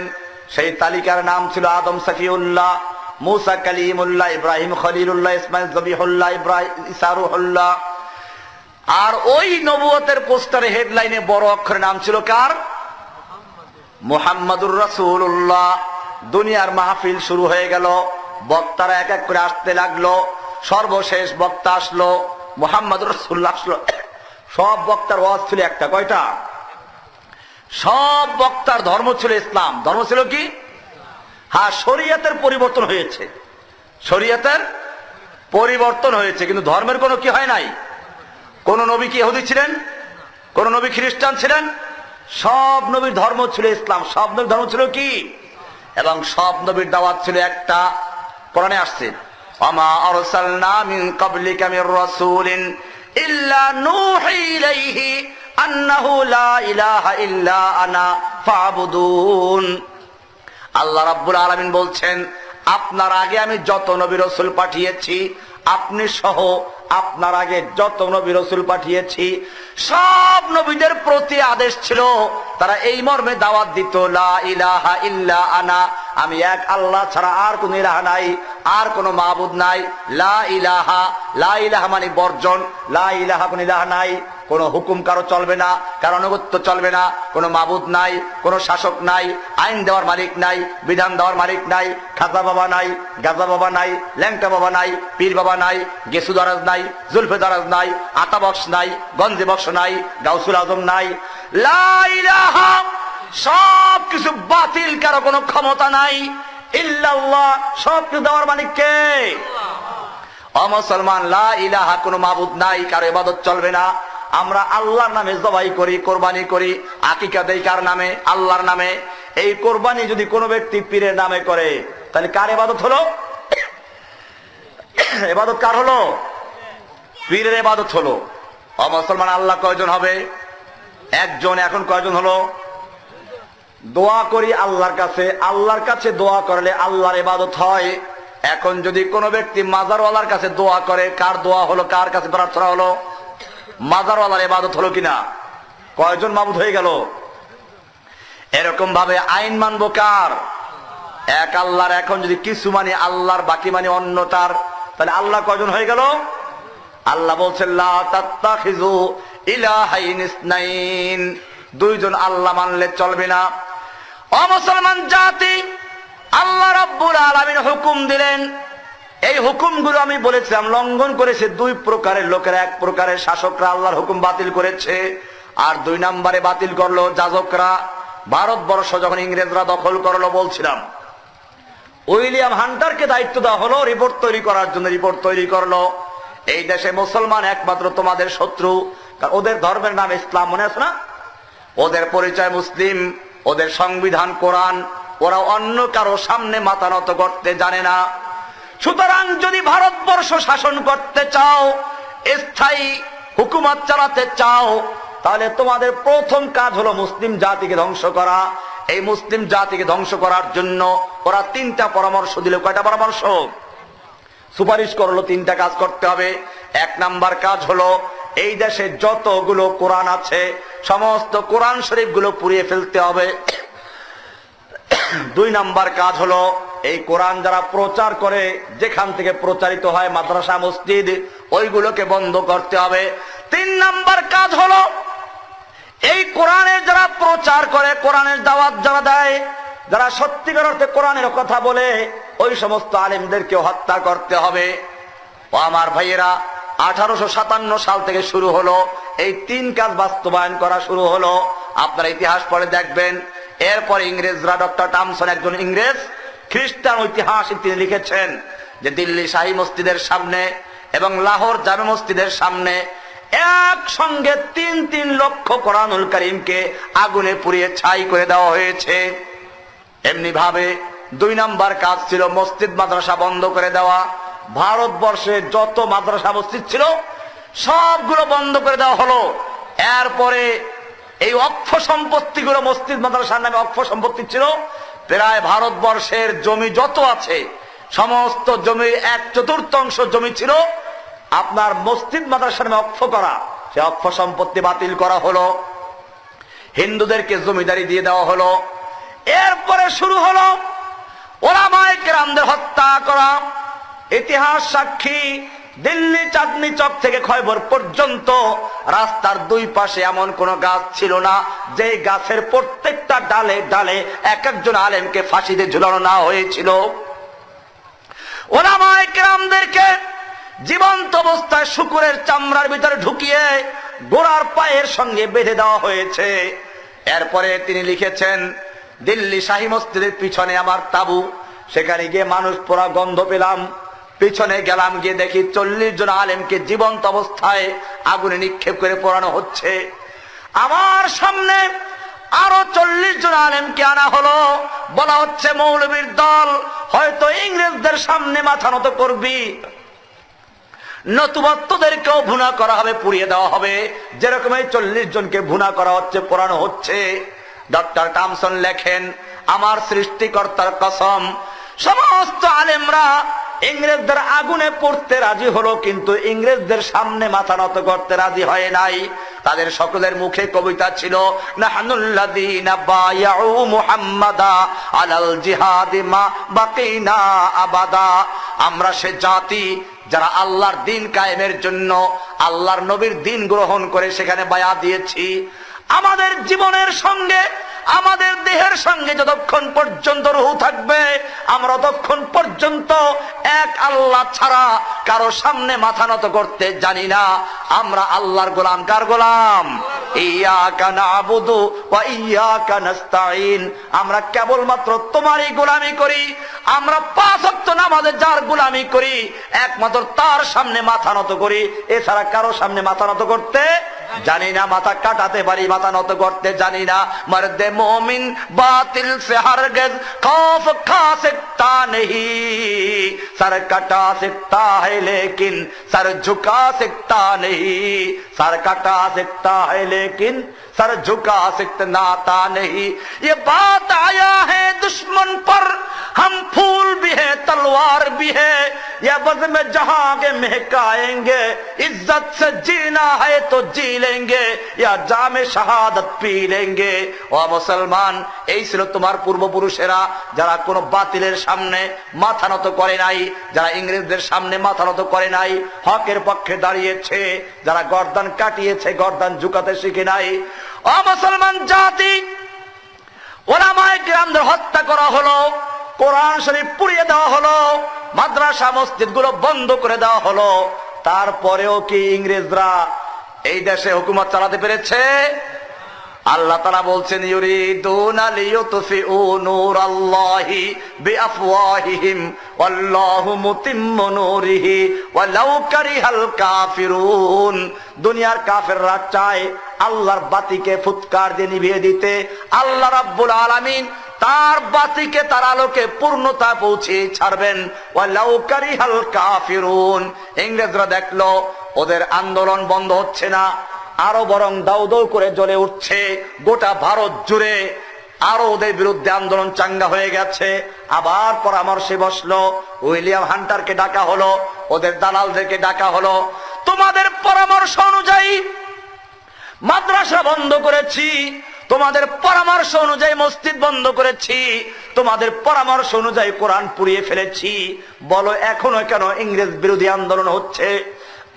এবারে ইংরেজদের দালালেরা, এই দেশের যত চাটুকাররা ছিল, ওরা মাদ্রাসার ছোট ছোট বাচ্চাদেরকে, এই যে ছোট ছোট বাচ্চা বসে আছে হাফেজ কোরআন, 7-8 বছরের হাফেজ, এই হাফেজ গুলোকে নিয়ে পেশ করলো, বলল ইংরেজরা শুনো, তোমরা যেই কোরআন পুড়িয়েছ, কাগজের কোরআন পুড়িয়েছ, তোমরা যেই মাদ্রাসা বন্ধ করেছো, ইটের মাদ্রাসা বন্ধ করেছো, কাঠের মাদ্রাসা বন্ধ করেছো, এই যে ছোট ছোট শিশু, ছোট ছোট বাচ্চাদের বুকের মধ্যে 30 পারা কোরআন সংরক্ষিত রয়েছে, আজকে কোরআন পুড়িয়েছো, কালকে গোটা 30 পারা কোরআনকে জীবিত করে দেওয়ার মতো লক্ষ লক্ষ হাফেজ ভারতবর্ষে রয়েছে। জোরে বলুন সুবহানাল্লাহ। ইউরিদু ইন্না নাহনু নাযালনা যিকরা ওয়া ইন্না লাহু লাহাফিজুন। এরপর ইংরেজরা বলো তাহলে কি করতে পারি? এবারে তারা পরামর্শ দিল, এবারে আলেমদের হত্যা করা যাবে না, তাহলে এবারে আলেমদেরকে 2টা ভাগে ভাগ করতে হবে। একদল আলেম তৈরি করতে হবে, আমাদের পক্ষে মাদ্রাসা বানাইতে হইবে। ও মুসলমান জাতি, আমি বলে থাকি, বোমা মারলে পরে ইসলামের কোনো ক্ষতি হয় না, কুফফাররা বোমা মারলে ইসলামের ক্ষতি হয় না। এটা কি বললেন? ইসলামের কিছু মুসলমান শহীদ হয়ে যায়, কিছু মুসলিমরা মারা যায়, এর রক্ত ধরে আরো মুজাহিদ তৈরি হয়। আপনারা জানেন ইরাকের লোকেরা আল্লাহর দ্বীন থেকে সরে গিয়েছিল। এই সাদ্দাম হোসেন একটা নাস্তিক, একটা কমিউনিস্ট, আরবদের মধ্যে নাস্তিকতা ঢুকিয়েছিল। সাদ্দাম বোরকায় আগুন দিয়েছিল, যার কারণে আল্লাহ তাআলা দুশমনদেরকে দিয়ে তাদেরকে সাহায্য করেছে। এবার ইরাকের যুবকরা জিহাদ চিনত না, ইরাকের যুবকরা আল্লাহু আকবার চিনত না, সাদ্দাম দাড়ি কামাইতো। আল্লাহ রাব্বুল আলামিন ওই ইরাকের বুকে আমেরিকাকে দিয়ে হামলা করাইয়া বোমা মারাইয়া তারপরে সাদ্দামের মুখেও দাড়ি রাখাইলো, ঠিক কিনা? সাদ্দামও দাড়ি রাখলো, আল্লাহ আল্লাহ করলো, এরপরে এখন সেখানে লক্ষ লক্ষ মুজাহিদ তৈরি হয়ে গেছে, ঠিক কিনা? মুসলমান, এই জন্য বলি দুশ্মনরা বোমা নিক্ষেপ করলে মরণ তো আছি, মরণ তো আছি, শাহাদতের মৃত্যু পাওয়া যায়। আর শহীদের মৃত্যু কেমন মৃত্যু! আল্লাহু আকবার। আমি যদি আরেকদিকে ঢুকে যাই তাহলে এখানে আবার ফিরে আসতে পারবো কিনা, নতুবা বিষয়গুলো আলোচনা হওয়া দরকার। আল্লাহর নবী বলছেন, এত বড় মর্যাদার নবী, সেই নবী বলছেন লাওয়াদিতু আন উকতালা ফি সাবিলিল্লাহি সুম্মা উহিয়া সুম্মা উকতাল সুম্মা উহিয়া সুম্মা উকতাল। আমার মনে চায় আমি ইসলামের জন্য যতগুলো যুদ্ধ হয় প্রত্যেকটা যুদ্ধে অংশগ্রহণ করি। আমার মন চায় আমি যেন আল্লাহর রাস্তায় যুদ্ধ করতে করতে শহীদ হয়ে যাই, আবার জীবিত হই, আবার শহীদ হই, আবার জীবিত হই, আবার শহীদ হই। 4 বার আসছে বুখারীতে, কয়বার? বুখারীতে 4 বার আছে। আল্লাহর নবী সরওয়ারে কায়নাত, সমস্ত নবীদের শ্রেষ্ঠ এবং শেষ নবী, তিনি বারবার আক্ষেপ করছেন আমার মনে চাই আমি আল্লাহর রাস্তায় কি হয়ে যাই, শহীদ হয়ে যাই। ও মুসলমান, আল্লাহর নবী ইরশাদ করেছেন মাল্লাম ইয়াগজু ওয়া লাম ইউহাদ্দিস বিহি নাফসাহু মা তাআলা শুবাতিন মিনান নিফাক। যেই ব্যক্তি গজওয়া করলো না, যুদ্ধ করলো না, আল্লাহর রাস্তায় জিহাদ করলো না, এই অবস্থায় জিহাদের ইচ্ছাও রাখলো না, মারা গেল, সে ব্যক্তি মুনাফিক অবস্থায় মারা গেল। দুনিয়ার মানুষেরা জিহাদকে ভুলে গিয়েছিল, আল্লাহ রাব্বুল আলামিন দুশমনদেরকে দিয়ে হামলা করালো, এরপরে এখন মানুষ আবার জিহাদের কথা বুঝতে পেরেছে। ও মুসলমান, নামাজ যেরকম ফরজ, রোজা যেরকম ফরজ, হজ যেরকম ফরজ, এরকম দুশমনদের বিরুদ্ধে জিহাদ করাও কি? আল্লাহর দুশমনদের বিরুদ্ধে লড়াই করাও ফরজ। কোরআনের স্পষ্ট আয়াত, কুতিবা আলাইকুমুস সিয়ামু কামা কুতিবা আলাল্লাযিনা মিন ক্বাবলিকুম। কুতিবা আলাইকুমুস সিয়াম মানে তোমাদের উপর রোজা ফরজ করা হয়েছে, ঠিক একই শব্দ আল্লাহ ব্যবহার করেছেন কুতিবা আলাইকুমুল কিতালু। কুতিবা আলাইকুমুস সিয়াম আর কুতিবা আলাইকুমুল কিতাল। সিয়াম মানে রোজা, কুতিবা আলাইকুমুস সিয়াম তোমাদের উপর সিয়াম ফরজ করা হয়েছে। আর একই শব্দ আসছে কুতিবা আলাইকুমুল কিতাল, তোমাদের উপর যুদ্ধ ফরজ করা হয়েছে। এই যুদ্ধের ফরজটা মানুষ ভুলে গিয়েছিল। ইংরেজরা বোম মারলো, ইহুদি খ্রিস্টানরা বোম মারলো, মুসলমান এখন জিহাদ শিখে গেছে, বুঝতে পেরেছে একটা ফরজ। আল্লাহর নবী জিহাদ করেছেন, কোরআনে জিহাদ আছে, হাদিসে জিহাদ আছে, এমনকি আল্লাহর নবী 27টা যুদ্ধে অংশগ্রহণ করেছেন। ও মুসলমান জাতি, এই জন্য আমি বলেছি ইংরেজরা যখন এই দেশ দখল করলো, মুসলমানদেরকে হত্যা করলো, এটা বড় অন্যায়, এটা বড় ক্ষতি ছিল না আমাদের জন্য। বরং বড় ক্ষতি কোনটা শুনো, ইংরেজরা এরপরে চেষ্টা করলো এইভাবে আমরা হত্যা করব না, আলেম তৈরি করব।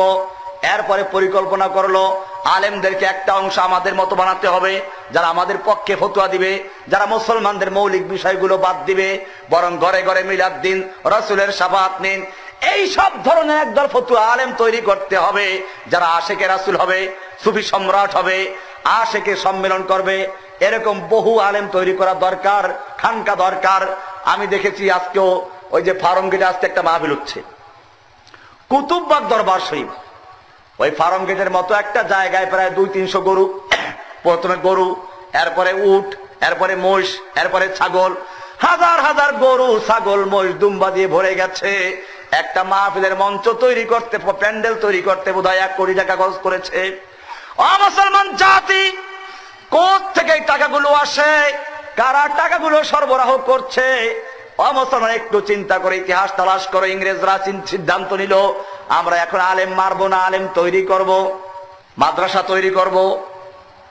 এই জন্য ইংরেজরা প্রথম যে মাদ্রাসা তৈরি করে সেই মাদ্রাসার নাম কি? কলিকাতা আলিয়া মাদ্রাসা। কি নাম? আমাদের এই মোহতামিম সাহেব, তাফাজ্জুল হক সাহেব যদি কি করে আপনাদেরকে বলে আমি একটা মাদ্রাসা করব, ওনাকে চাঁদা দিতে কোনো ভয় আছে? কোনো চিন্তা আছে যে উনি কোনো চক্রান্ত করছেন কিনা? কিন্তু যদি হরিচরণ হরে কৃষ্ণ এসে বলে আমি একটা মাদ্রাসা করব, তাহলে চিন্তা আছে কিনা? ও মুসলমান, ইংরেজ কেন মাদ্রাসা করতে গেল? কলকাতা আলিয়া মাদ্রাসা তৈরি করেছে ইংরেজরা না মুসলমানরা? ইংরেজরা তৈরি করেছে। এবারে শুনুন, ইংরেজরা নিজেদের নিয়ন্ত্রণ রাখার জন্য শর্ত দিল প্রিন্সিপাল হতে হলে এই শিক্ষাগত যোগ্যতা লাগবে, এত বছর অভিজ্ঞতা লাগবে, ওরা ভালো করে জানে যে এই শিক্ষা যোগ্যতা মুসলমানদের মধ্যে নাই, যার কারণে একজন নয় দুজন নয়, একজন করে 27 জন প্রিন্সিপাল ছিল খ্রিস্টান। কয়জন? দীর্ঘ 77 বছর পর্যন্ত খ্রিস্টানরা এটাকে পরিচালনা করেছে। সিলেবাস তৈরি করার দায়িত্ব দিল ডক্টর ম্যাকলিকে। কাকে? ডক্টর ম্যাকলিকে। এই ম্যাকলি সাহেব সিলেবাস তৈরি করার সময় ইসলামের মৌলিক বিষয়গুলো বাদ দিয়ে দিল, আকীদার বিষয়গুলো নাই। মুসলমানদের কিতাবে এখন আকীদার বিষয় পড়ানো হয় না, জিহাদের বিষয় নাই, দিন কায়েমের বিষয়গুলো নাই, আল্লাহর জমিনে আল্লাহর দিন সব জায়গায় মানতে হবে সেই বিষয়গুলো নাই। ফাসলুস সিয়াসাতে আনিদ দ্বীন, দ্বীনকে ভাগ করে দিয়েছে। ইসলাম থাকবে মসজিদে, খ্রিস্টান ধর্ম ইহুদি ধর্ম যেমন মসজিদে ধর্ম আলাদা আর দেশ চলবে আলাদা আইন দিয়ে, ঠিক তেমনি ভাবে ইসলামকেও একটা ওইরকম ধর্ম হিসাবে পালন করার জন্য সিলেবাস তৈরি করে দিল। এর কারণে আজকে মুসলমানরা জানে না ইসলাম অর্থ কি, মুসলমান জানে না মুসলিম অর্থ কি, মুসলমান জানে না আল্লাহ অর্থ কি, মুসলমান জানে না আল্লাহর ইবাদত অর্থ কি। ও মুসলমান জাতি, ইংরেজদের সৃষ্টি করা সেই আলেমরাই বর্তমান পর্যন্ত টিকে আছে। ইংরেজরা আরো কেউ দালাল তৈরি করেছিল, গোলাম আহমদ কাদিয়ানি, এরপরে আহমদ রেজা খান বেরেলভি। এই গোলাম আহমদ কাদিয়ানি প্রথমে ছিল একজন আলেম, পরে হলো সুফি, তারপরে পীর, তারপরে মুজাদ্দিদ, তারপরে কি ইমাম মাহদি, তারপরে কি, তারপরে ঈসা আলাইহিস সালাম, তারপরে কি, তারপরে জিল্লি নবী, ছায়া নবী, পুরো নবী না। এরপরে 1901 সালে সে ঘোষণা করলো আমি এখন পূর্ণাঙ্গ নবী হয়ে গেছি। ও মুসলমান, ইংরেজরা তৈরি করলো এই গোলাম আহমদ কাদিয়ানি, ইংরেজের পক্ষে ফতোয়া দিল, বই লেখলো। সে লিখেছে আমি যতগুলো বই লিখেছি ইংরেজদের পক্ষে সব বইগুলো একাত্র করলে 70টা উটের বোঝা হবে। ও আমার ভাইয়েরা, এই গোলাম আহমদ কাদিয়ানি মার্কা লোকেরা এই দেশেও আছে। বিভিন্ন খানকার দরগা দিয়ে এদেরকে ছেড়ে দেওয়া হয়েছে। এই লোকগুলো এখন এক এক করে ফতোয়া দিচ্ছে পরকালে মুক্তির জন্য ইসলাম ধর্ম গ্রহণ করার কোনো দরকার নাই। আপনি দেখবেন মাঝভান্ডারির বই, চন্দ্রপাড়ার বই, রাজারবাগের বই, দেওয়ানবাগের বই, এরকম ভাবে মাঝভান্ডারের বই, সুরেশ্বরের বই, আক্রোশীর বই, যতগুলো আছে, নায়েতপুরি বলেন, এই কত পুরী আছে, কত বাগি আছে, এদের বইতে ভরা যে পরকালে মুক্তির জন্য ইসলাম ধর্ম গ্রহণ করা দরকার নাই। যে যেই ধর্মে আছে সেই ধর্মে বসে তার সৃষ্টিকর্তাকে ডাকলে বলে আল্লাহকে পাওয়া যাবে। আসুন আল্লাহকে জিজ্ঞেস করে আল্লাহ কি বলছেন। আল্লাহ রাব্বুল আলামিন বলছেন ইন্নাদ-দীনা ইনদাল্লাহিল ইসলাম, আল্লাহর কাছে একমাত্র মনোনীত দিন হচ্ছে ইসলাম। এরপরে বলা হচ্ছে ওয়ামাইয়াবতাগি গায়রাল ইসলামে দীনান, যদি কোনো ব্যক্তি ইসলাম ছাড়া অন্য কোনো দিন, অন্য কোনো মতবাদ, অন্য কোনো ধর্ম গ্রহণ করে, আল্লাহ তাআলা বলছেন ফালাই ইউকবালা মিনহু, তার কিছুই গ্রহণযোগ্য হবে না। ওয়া হুয়া ফিল আখিরাতি মিনাল খাসিরিন, সে ব্যক্তি আখিরাতে ক্ষতিগ্রস্ত হবে। আল্লাহ রাব্বুল আলামিন বললেন ইসলাম ছাড়া অন্য কিছু গ্রহণ করলে পরকালে মুক্তি পাবে না। আর পীর বলল পরকালে মুক্তির জন্য ইসলাম গ্রহণ করার দরকার নাই। ও মুসলমান, কারটা মানবা, আল্লাহরটা না পীরেরটা? আল্লাহরটা মানবা না পীরেরটা মানবা? যারা আল্লাহর কোরআনের বিরুদ্ধে ফতোয়া দেয় তারা মুসলমান না কাফের? ওরা আশেকে নবী না আশেকে শয়তান? আল্লাহর ওলি না শয়তানের ওলি? আল্লাহর ওলি না ইহুদি খ্রিস্টানদের ওলি? আল্লাহ রাব্বুল আলামিন বিষয়টা এত ক্লিয়ার করে দিয়েছেন। আল্লাহর নবীর চাচা আবু তালেবের নাম শুনেন নাই? আল্লাহর নবী যেদিন লা ইলাহা ইল্লাল্লাহর দাওয়াত দেওয়া শুরু করলেন, গোটা কাফেররা তার বিরুদ্ধে দাঁড়িয়ে গেল। আবু তালেব, আল্লাহর নবীর চাচা আবু তালেবের কাছে আসলো লোকেরা, এসে বলল তুমি তোমার ভাতিজাকে বারণ করো, লা ইলাহার দাওয়াত দিতে বারণ করো। ও মুসলমানেরা শুনে রাখো, আবু তালেব বুঝালো মোহাম্মদ দেখো মক্কার এত বড় বড় নেতারা তোমার কাছে আবেদন করছে, এর পরিণতি ভালো না, কিন্তু ওরা খারাপ মানুষ, তোমার বিরুদ্ধে অ্যাকশনে যাবে। আমি তোমাকে ওসিয়াত করছি তুমি একটু ওদের কথা শুনো। নেতৃত্ব চাও, নেতা বানানো হবে। সুন্দরী নারী চাও, মক্কার সবচেয়ে সুন্দরী নারী বিয়ে দেওয়া হবে। ব্যবসায়ী হতে চাও, বড় ধনী বানানো হবে, সব দেওয়া হবে। তবে একটা শর্ত, লা ইলাহা ইল্লাল্লাহর দাওয়াত বন্ধ করতে হবে। আল্লাহর নবী আবু তালেবকে জানিয়ে দেন, আবু তালেব শুনো, আমি আমার জন্মের পূর্বে আব্বাজানকে হারিয়েছি, জন্মের 6 বছরের মাথায় আম্মাজানকে হারিয়েছি, আমার 2 বছর লালিত পালিত হয়েছে আমার দাদা আব্দুল মুত্তালিবের কাছে। এরপরে দাদাও মরে গেল, দাদার মৃত্যুর থেকে এই পর্যন্ত 8 বছর বয়সের থেকে এখন 40-এর উপরে বয়স পর্যন্ত আমি তোমার কাছে লালিত পালিত হয়েছি। আব্বার চেয়েও তুমি বেশি আদর ছোঁয়াক দিয়েছ, নিজের সন্তানের চেয়ে বেশি ভালোবেসেছ। কিন্তু শুনে রাখো, মক্কার এই লোকেরা যে অফার দিচ্ছে আমাকে, যে প্রস্তাব করছে, এইগুলো শুধু নয়, ওরা যদি আসমানের সূর্য আমার এক হাতে তুলে দেয়, আসমানের চন্দ্র এক হাতে তুলে দেয়, আমি মুহূর্তকালের জন্য কালেমাতুশ শাহাদা লা ইলাহা ইল্লাল্লাহ দাওয়াত বন্ধ করতে পারবো না। কারণ আমি দাওয়াত দিচ্ছি নেতৃত্বের জন্য নয়, দুনিয়ার কোনো স্বার্থের জন্য নয়, আমি দাওয়াত দিচ্ছি আল্লাহর হুকুম পালন করার জন্য। যালিকা বিআন্নাল্লাহা মাওলাল্লাযীনা আমানু ওয়া আন্নাল কাফিরিনা লা মাওলা লাহুম। আমি যার পক্ষে বয়ান করি তিনি মাওলা আমার, আমার একটা মাওলা আছে, তার নাম কি? আল্লাহ। ওদের কোনো মাওলা নাই, ওদের ভয় আমাকে দেখাবেন না। জেনে রাখুন, আমি আমার এই তাওহীদের দাওয়াত, লা ইলাহার দাওয়াত এক মুহূর্তের জন্য বন্ধ করতে পারবো না। আবু তালেব বুঝতে পারলো অনেক ভয়াবহ বিষয়, এই মক্কার নেতারা খেপে যাবে। তিনি চলে গেলেন নিজের পরিবারের কাছে, বনু হাশেম বনু মুত্তালিবের কাছে, সব জড়ো করে ভাষণ দিলেন, দেখো মুহাম্মদ আমাদের ভাতিজা, আমাদের বংশের লোক, আবু জাহেলরা তাকে হত্যা করতে যাবে, কে কে আসো মুহাম্মদকে সাহায্য করার জন্য। বনু হাশেম বনু মুত্তালিব সব ঐক্যবদ্ধ হলো আবু তালেবের নেতৃত্বে। একমাত্র একটা ছাড়া, কে সেটা? আবু লাহাব। কি নাম? আবু লাহাব আল্লাহ নবীর আপন চাচা। আবু জাহেল কিন্তু আপন চাচা না, মনে রাখবেন। আবু জাহেলকে অনেকে আপন চাচা ভাবে, আবু জাহেলের বংশ ভিন্ন। আবু জাহেলের বংশ হলো বনু মাখজুম, আর আমাদের নবীর বংশ বনু হাশেম, দুইটা বংশই আলাদা। ও মুসলমানেরা, আল্লাহর নবীর বংশের সমস্ত মানুষ একত্র হলো, এক আবু লাহাব ছাড়া সব একত্র হয়ে গেল। এবারে আবু তালেব কি বলে শুনুন। আবু তালেব বলছে, হে মুহাম্মদ, আমি জানি তুমি যেই ধর্মের দাওয়াত দিচ্ছ এটা সত্য, তোমার কালিমা সত্য, তোমার দিন সত্য, পৃথিবীর বুকে একমাত্র দিন তোমার দিন। তবে শুনে রেখো, আমার কওম আমার বিরুদ্ধে চলে যাবে, আমাকে তিরস্কার করবে, আমাকে গালিগালাজ করবে, আমাকে মন্দ বলবে। এই ভয় যদি না হতো আমি তোমার দিন গ্রহণ করতাম। তুমি জেনে রাখো, আল্লাহ লা ইয়াসিলু ইলাইকা বিজামইহিম হাত্তা ওয়াসাদা ফিত তুরাবি দাফিনা। ও মুহাম্মদ, তুমি তোমার দাওয়াত চালিয়ে যাও। জেনে রাখো, আমি আবু তালেবের দেহের সঙ্গে যতক্ষণ পর্যন্ত রূহ থাকবে, ততক্ষণ পর্যন্ত তোমার কাছে একটা লোক আসতে পারবে না, তোমার কোনো ক্ষতি করতে পারবে না। জোরে বলুন সুবহানাল্লাহ। আবু তালেব অঙ্গীকার করলো, অঙ্গীকার রক্ষাও করেছে। এরপরে শুরু হলো নির্যাতন। 3 বছর পর্যন্ত আল্লাহর নবীর পরিবার সহ, আবু তালেবের পরিবার সহ গোটা বনু হাশেম বনু মুত্তালিবের বিরুদ্ধে অবরোধ দেওয়া হলো। বর্তমান কাফেররা যেরকম মুসলমান দেশগুলোকে অবরোধ দেয়, মনে রাখবেন নতুন কোনো বিষয় না, কাফেররা আগে অবরোধ দিয়েছে, সে অবরোধ দেওয়া হলো। এইভাবে নির্যাতন করা হলো। আবু তালেবকে নবী সাহায্য করেছেন কিনা? মৃত্যু পর্যন্ত আবু তালেব নবীর পক্ষে ছিল, সাহায্য করেছে। আল্লাহর নবীর দিন কিন্তু গ্রহণ করে নাই। এবারে আবু তালেবের মৃত্যুর সময় ঘনিয়ে আসলো। আল্লাহর নবী আবু তালেবের মাথার কাছে গিয়ে বসলেন, বলেন, চাচাজি, সারা জীবন তুমি আমার পক্ষে রয়েছো, সারা জীবন আমার পক্ষে কাজ করেছো, সারা জীবন তুমি জুলুম নির্যাতন সহ্য করেছো, কিন্তু আমি চাই তুমি যা কিছু করেছো কাজে আসুক। তোমার এই সবগুলো জিরো, সব শূন্য শূন্য শূন্য, কোনো মূল্য আসবে না, পরকালে কিছুই পাইবা না, যদি একটা শর্ত লা ইলাহা ইল্লাল্লাহর সাক্ষী না দাও। এইটা তোমাকে দিতে হবে।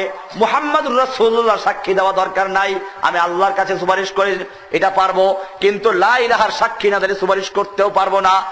ও মুসলমানরা, শুনে রেখো, আল্লাহর নবী পরিষ্কার জানিয়ে দিলেন, আশহাদু আল্লা ইলাহা ইল্লাল্লাহ বলে সাক্ষী না দিলে আমি কিছুই করতে পারবো না। সব তোমার জিরো, সব তোমার জিরো। আবু তালেব, তোমার সারা জীবনের মেহনত জিরো, সব বৃথা যাবে। আল্লাহর নবী বলছেন সব বৃথা যাবে, আর পীর বলছে ইসলাম গ্রহণ না করলেও পরকালে মুক্তি পাওয়া যাবে। আরো সামনে চলুন। আবু তালেব শেষ পর্যন্ত মৃত্যু হয়ে গেল। মৃত্যু হয়ে গেলে ইসলাম গ্রহণ করে নাই, সব জিরো রয়ে গেল, জিরো। একটা 1 লেখলে তারপরে যদি 1 শূন্য দেয় কত হয়? আর 1 শূন্য দিলে কত হয়? যদি 1 না থাকে, শুরুতে খালি শূন্য লেখার মূল্য আছে? ঠিক তেমনি ভাবে আশহাদু আল্লা ইলাহা ইল্লাল্লাহর সাক্ষী দিয়ে 1 লাগানো ছাড়া, তাওহীদ গ্রহণ করা ছাড়া যদি কোনো ব্যক্তি ইবাদত করে তা গ্রহণযোগ্য হবে? যদি পীরে মুরিদা গ্রহণযোগ্য হবে? দেওয়ানবাগির মুরিদ, রাজারবাগির মুরিদ, চন্দ্রপাড়ার মুরিদ, আটশির মুরিদ, আর মাঝবান্ডারির মুরিদ, যত রকমের মুরিদ হোক না কেন, যদি কোনো ব্যক্তি লা ইলাহা ইল্লাল্লাহ সাক্ষী না দেয়, পরকালে নাজাত পাওয়া যাবে? আবু তালেব ইসলাম গ্রহণ করলো না, মরে গেল। এরপরে কোরআন পড়ুন, আল্লাহর নবী তারপরে দোয়া করতে লাগলেন আর বললেন, আমি অতক্ষণ পর্যন্ত দোয়া করতে থাকব যতক্ষণ পর্যন্ত আল্লাহর পক্ষ থেকে আমাকে নিষেধ না করা হবে। আল্লাহর নবী, মহান নবী দোয়া করতে লাগলেন। আমি জিজ্ঞেস করতে চাই, তোমাদের বুঝাবার জন্য বলছি, আল্লাহর নবীর চেয়ে আর বড় কোনো বুজুর্গ কেউ আছে? যদি হেদায়েত দিয়ে দিতে পারতো, তরাইয়া নিতে পারতো, পার করে নিতে পারতো, তাহলে একজন লোকে পারতেন, সে কে? কিন্তু আল্লাহ কি বলছেন শুনুন। আল্লাহ তাআলা বলছেন, আল্লাহর নবী মৃত্যুর পরে দোয়া করতে লাগলেন, তখন নাযিল হয়ে গেল সূরা কসাসের আয়াত, ইন্নাকা লা তাহদি মান আহবাবতা ওয়ালাকিন্নাল্লাহা ইয়াহদি মান ইয়াশাউ ওয়া হুয়া আ'লামু বিল মুহতাদিন। হে নবী, আপনি যাকে ইচ্ছে করবেন, আপনি যাকে পছন্দ করবেন, আপনি যাকে ভালোবাসবেন, আপনার চাচা, আপনার ভাতিজা, আপনার আত্মীয়, আপনি যাকে মনে চাইবে তাকে হেদায়েত দিবেন। এই ক্ষমতা আপনাকে দেওয়া হয় নাই, বরং আল্লাহ তাআলা যাকে চান তাকে হেদায়েত দান করেন। পরিষ্কার হয়ে গেল, হেদায়েত দেওয়ার মালিক কে? ও মুসলমান, পরকালে মুক্তি দেওয়ার মালিক কে? তরাইয়া নেওয়ার মালিক কে? এর পরেও যদি কোনো পীর বলে তার মুরিদদেরকে সে পার করে নিবে, পার করে নিবে, দেওয়ার মালিক সব, হেদায়েতের মালিক সে, ধনী বানাবার মালিক সে, এইগুলো পীর না শয়তান? যদি কেউ এই সব পীরের খপ্পরে পড়ে থাকেন, আমি আপনাদের সাথে দুশ্মনী করার জন্য বলছি না, খেপানোর জন্য বলছি না, আপনার সঙ্গে আমার কোনো দুশ্মনী নাই, আপনার সঙ্গে আমার পরিচয়ও নাই। ও ভাই, যদি এই সমস্ত দরবারে ধরা পড়ে থাকো, কোরআন হাদিসকে বুঝার চেষ্টা করো, ইসলামকে বুঝার চেষ্টা করো, তওবা করো। মৃত্যুর আগ পর্যন্ত তওবার দরজা খোলা আছে। বাজা বাজা, ফিরে আসো, ফিরে আসো। এখনো তুমি আল্লাহর নবী যে হেদায়েত দিতে পারেন নাই, তোমার পীর কি করে হেদায়েত দিয়ে নেবে? ও মুসলমান, শুনে রেখো, আল্লাহ তাআলা শুধু এ পর্যন্তই ক্ষান্ত করেন নাই, আর আয়াতে বলেছেন, মা কানা লিন নবী ওয়াল্লাযীনা আমানু আইয়াস্তাগফিরু লিল মুশরিকিন। হে নবী, আপনি জেনে রাখেন যে কোন নবীর জন্য এবং কোন মুমিনের জন্য উচিত হবে না কোন মুশরিকের জন্য দোয়া করা, কোন মুশরিকের জন্য দোয়া করা।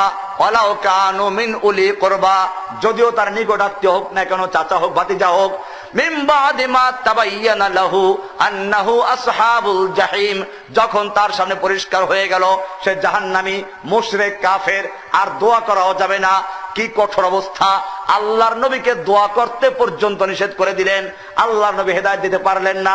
এর পরেও যারা গান গায়ার বলে আল্লাহর ধন রসুলকে দিয়ে, আল্লাহ গেছেন খালি হয়ে, রসুলের ধন খাজাকে দিয়ে, রসুল গেছে খালি হয়ে, রসুলের ধন খাজায় পেয়ে লুকিয়েছে আজমিরে, কেউ ফেরে না খালি হাতে, খাজারে তোর দরবারে।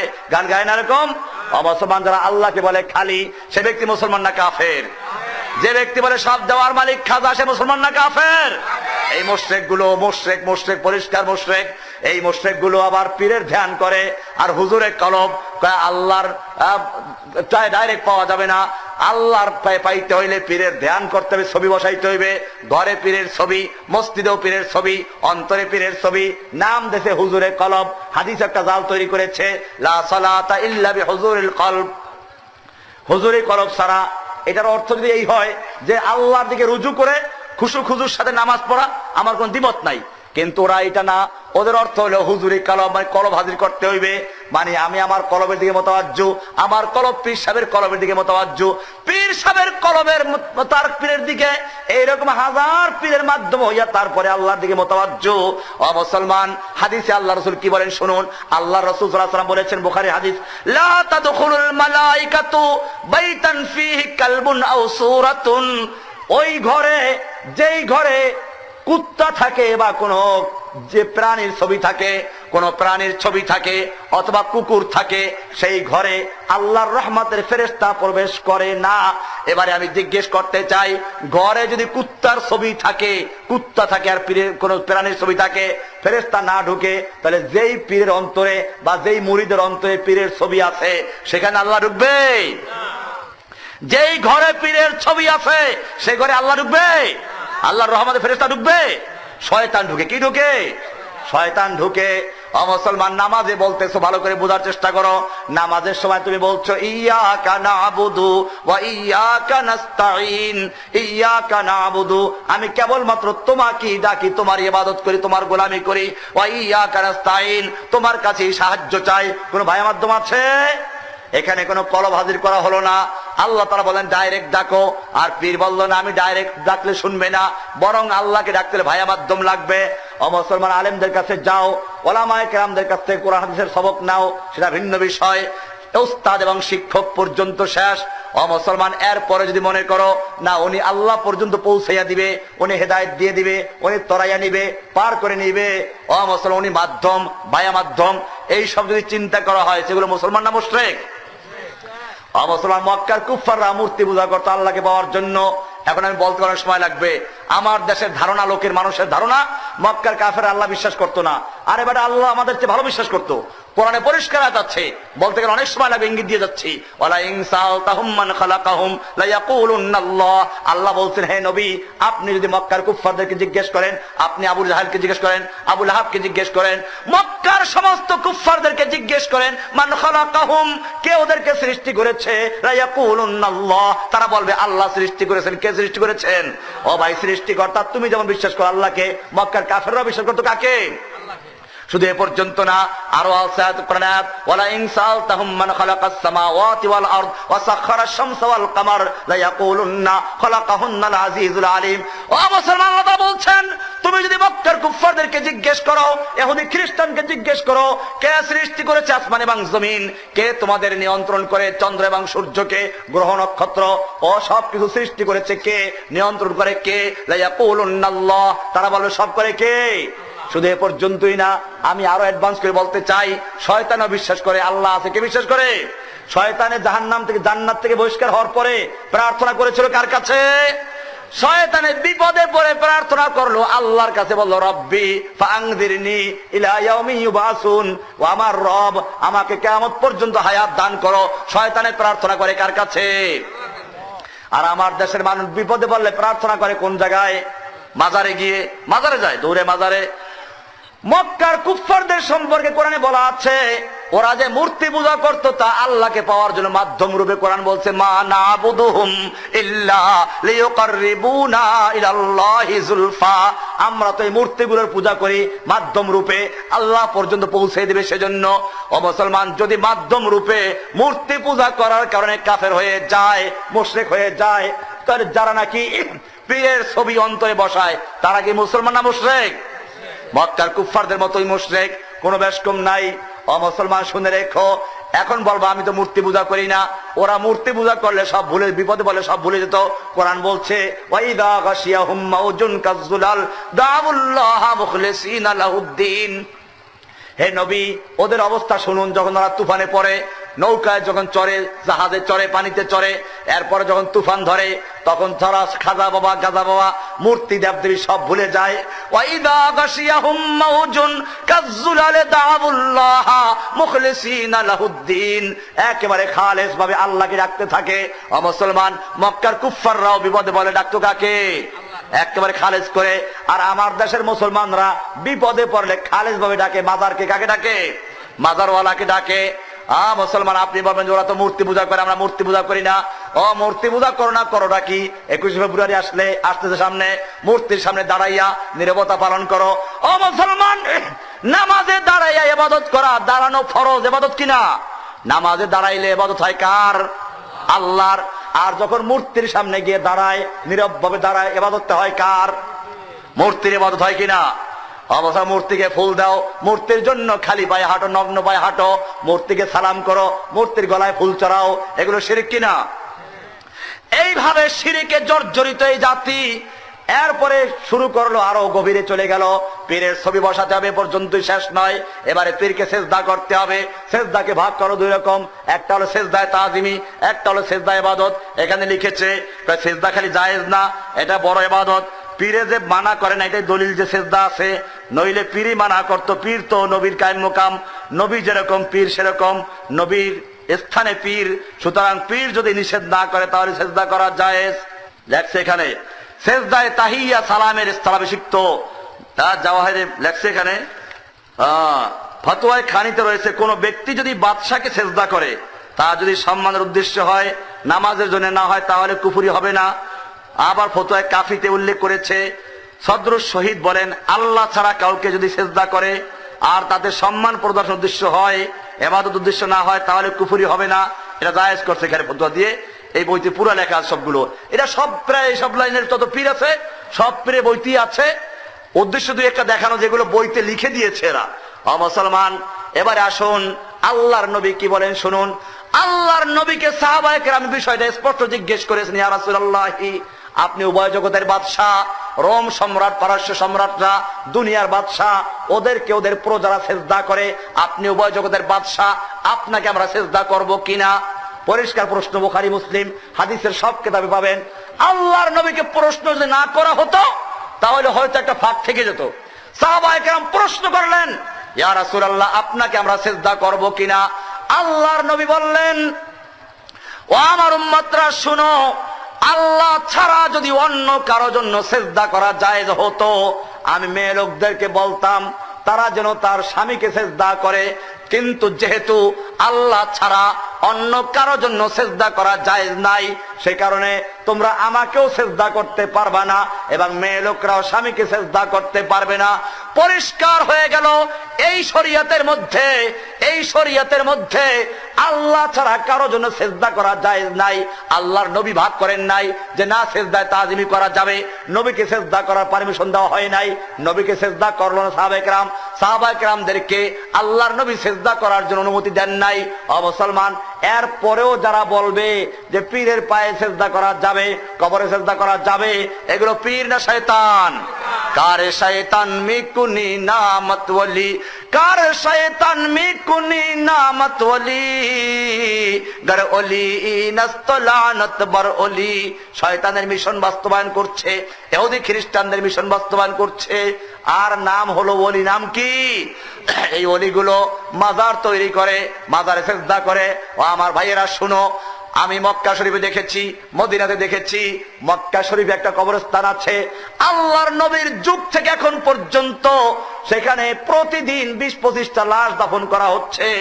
আমি মক্কাতে প্রায় 15-20 বছর ধরে যাওয়া আসা আছে, হজের সময় যাওয়া পরে, রমজানে থাকা পরে, এইবার রমজান পুরো রমজান ওখানে ছিলাম, হজে গেলাম আবার।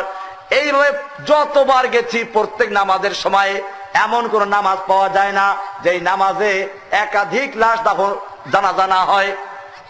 লাশগুলো দাফন হয় কোথায়? ওই কবরস্থান জান্নাতুল মুআল্লাতে। আল্লাহর নবীর যুগ থেকে এখন পর্যন্ত ওখানে প্রতিদিন 20-25টা লাশ দাফন করা হচ্ছে। ওই কবরস্থানে শুয়ে আছেন আল্লাহর নবীর প্রথমা স্ত্রী, সমস্ত মুমিনদের মা, আল্লাহর নবীর সমস্ত সন্তান একটা ছাড়া সমস্ত সন্তানদের মা, মা ফাতেমারও মা। ও মুসলমান, উম্মুল মুমিনিন খাদিজাতুল কুবরা রাদিয়াল্লাহু তাআলা আনহা শুয়ে আছেন সেখানে। ও মুসলমান, গিয়ে দেখবে চতুর্দিকে দেওয়াল দেওয়া ছাড়া ওই কবরস্থানের মাঝখানে কোনো বিল্ডিং নাই, কোনো চাদর নাই, কোনো আগরবাতি নাই, কোনো মোমবাতি নাই, কোনো টাকা পয়সা নাই। খাদিজার কবরের কোনো বিল্ডিং আছে? চাদর, আগরবাতি, মোমবাতি। এবারে চলুন মদিনা শরীফ যাই। মদিনা শরীফে আল্লাহর নবীর রওজা জিয়ারত করে সামনে বের হও, একটা বিশাল কবরস্থান নজরে পড়বে, চতুর্দিকে দেওয়াল দেওয়া আছে।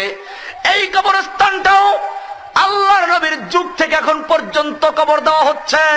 কম হলো 10,000 সাহাবায়ে কেরামদের কবর রয়েছে এই কবরস্থানে। এই কবরস্থানে মা ফাতেমার কবর, মা আয়েশার কবর।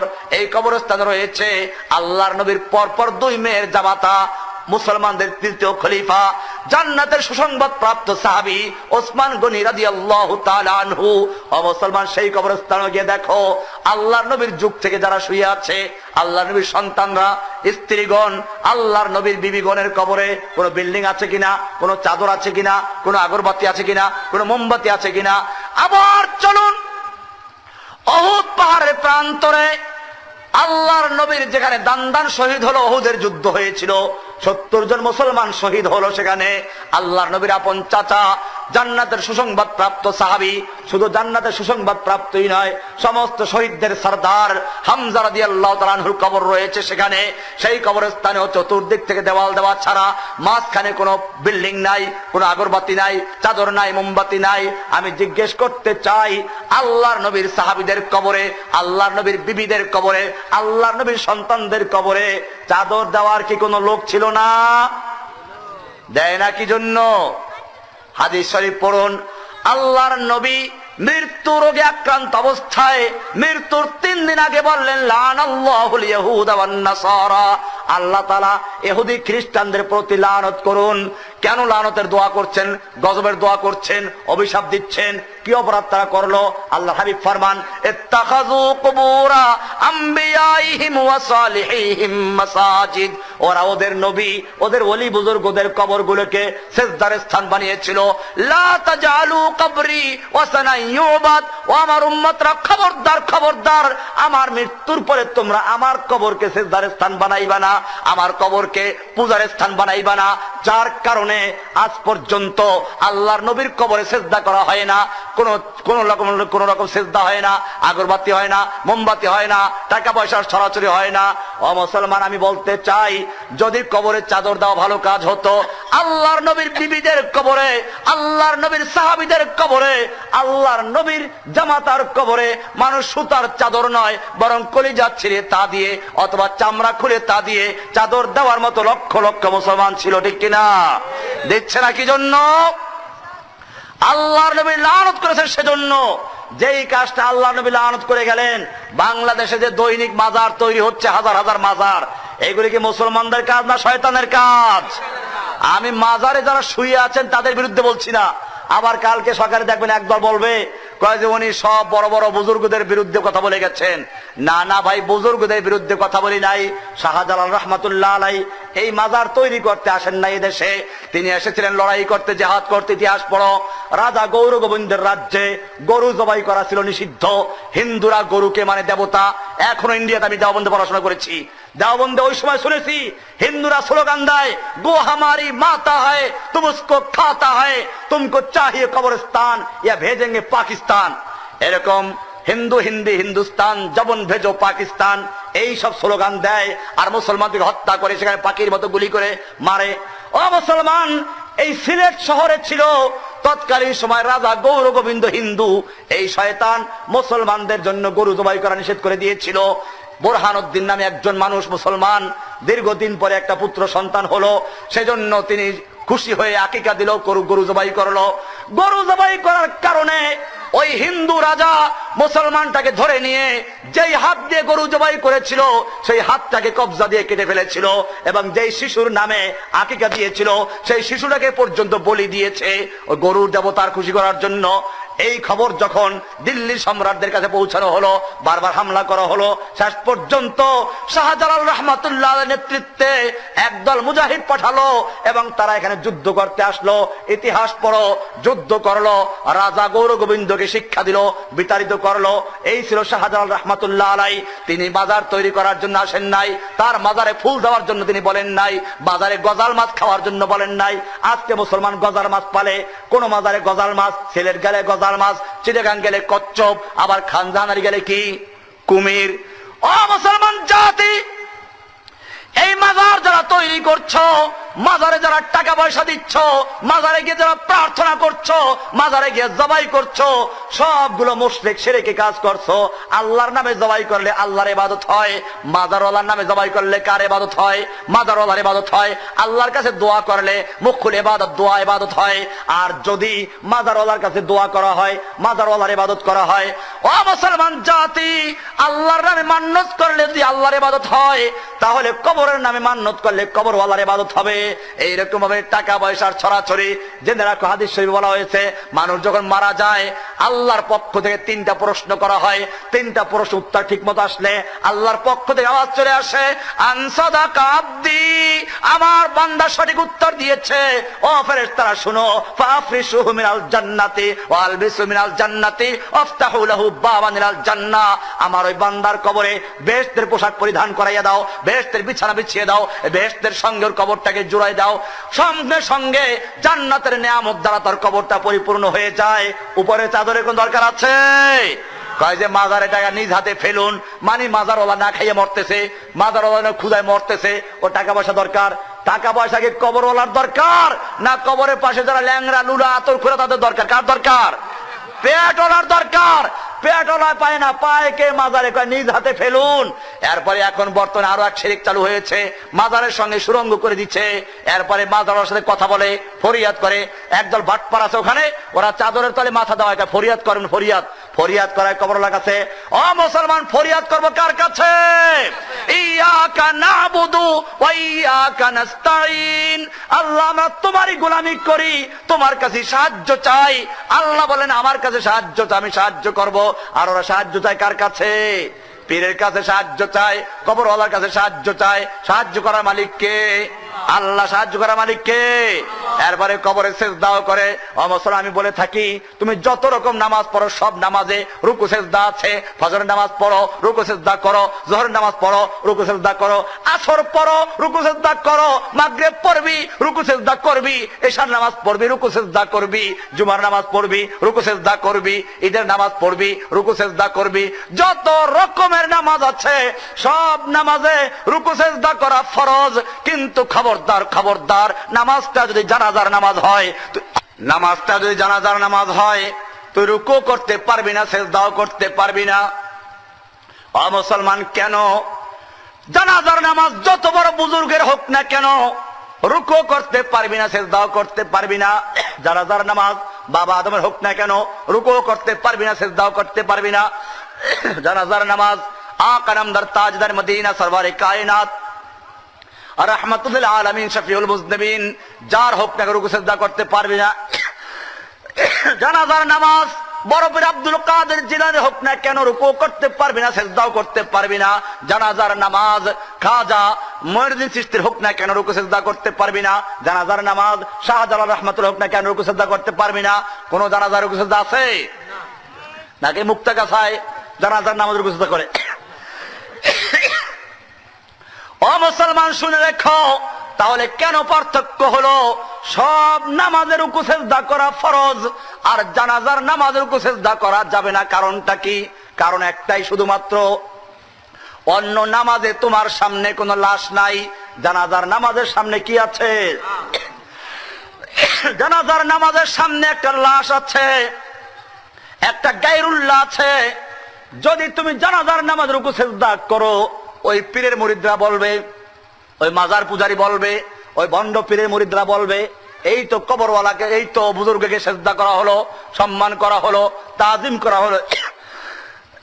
বিভ্রান্ত করবে তোমাকে, ধোঁকা দিবে তোমাকে, যাতে করে তোমাকে ধোঁকা দিতে না পারে, তোমাকে এরকম বিভ্রান্ত করতে না পারে।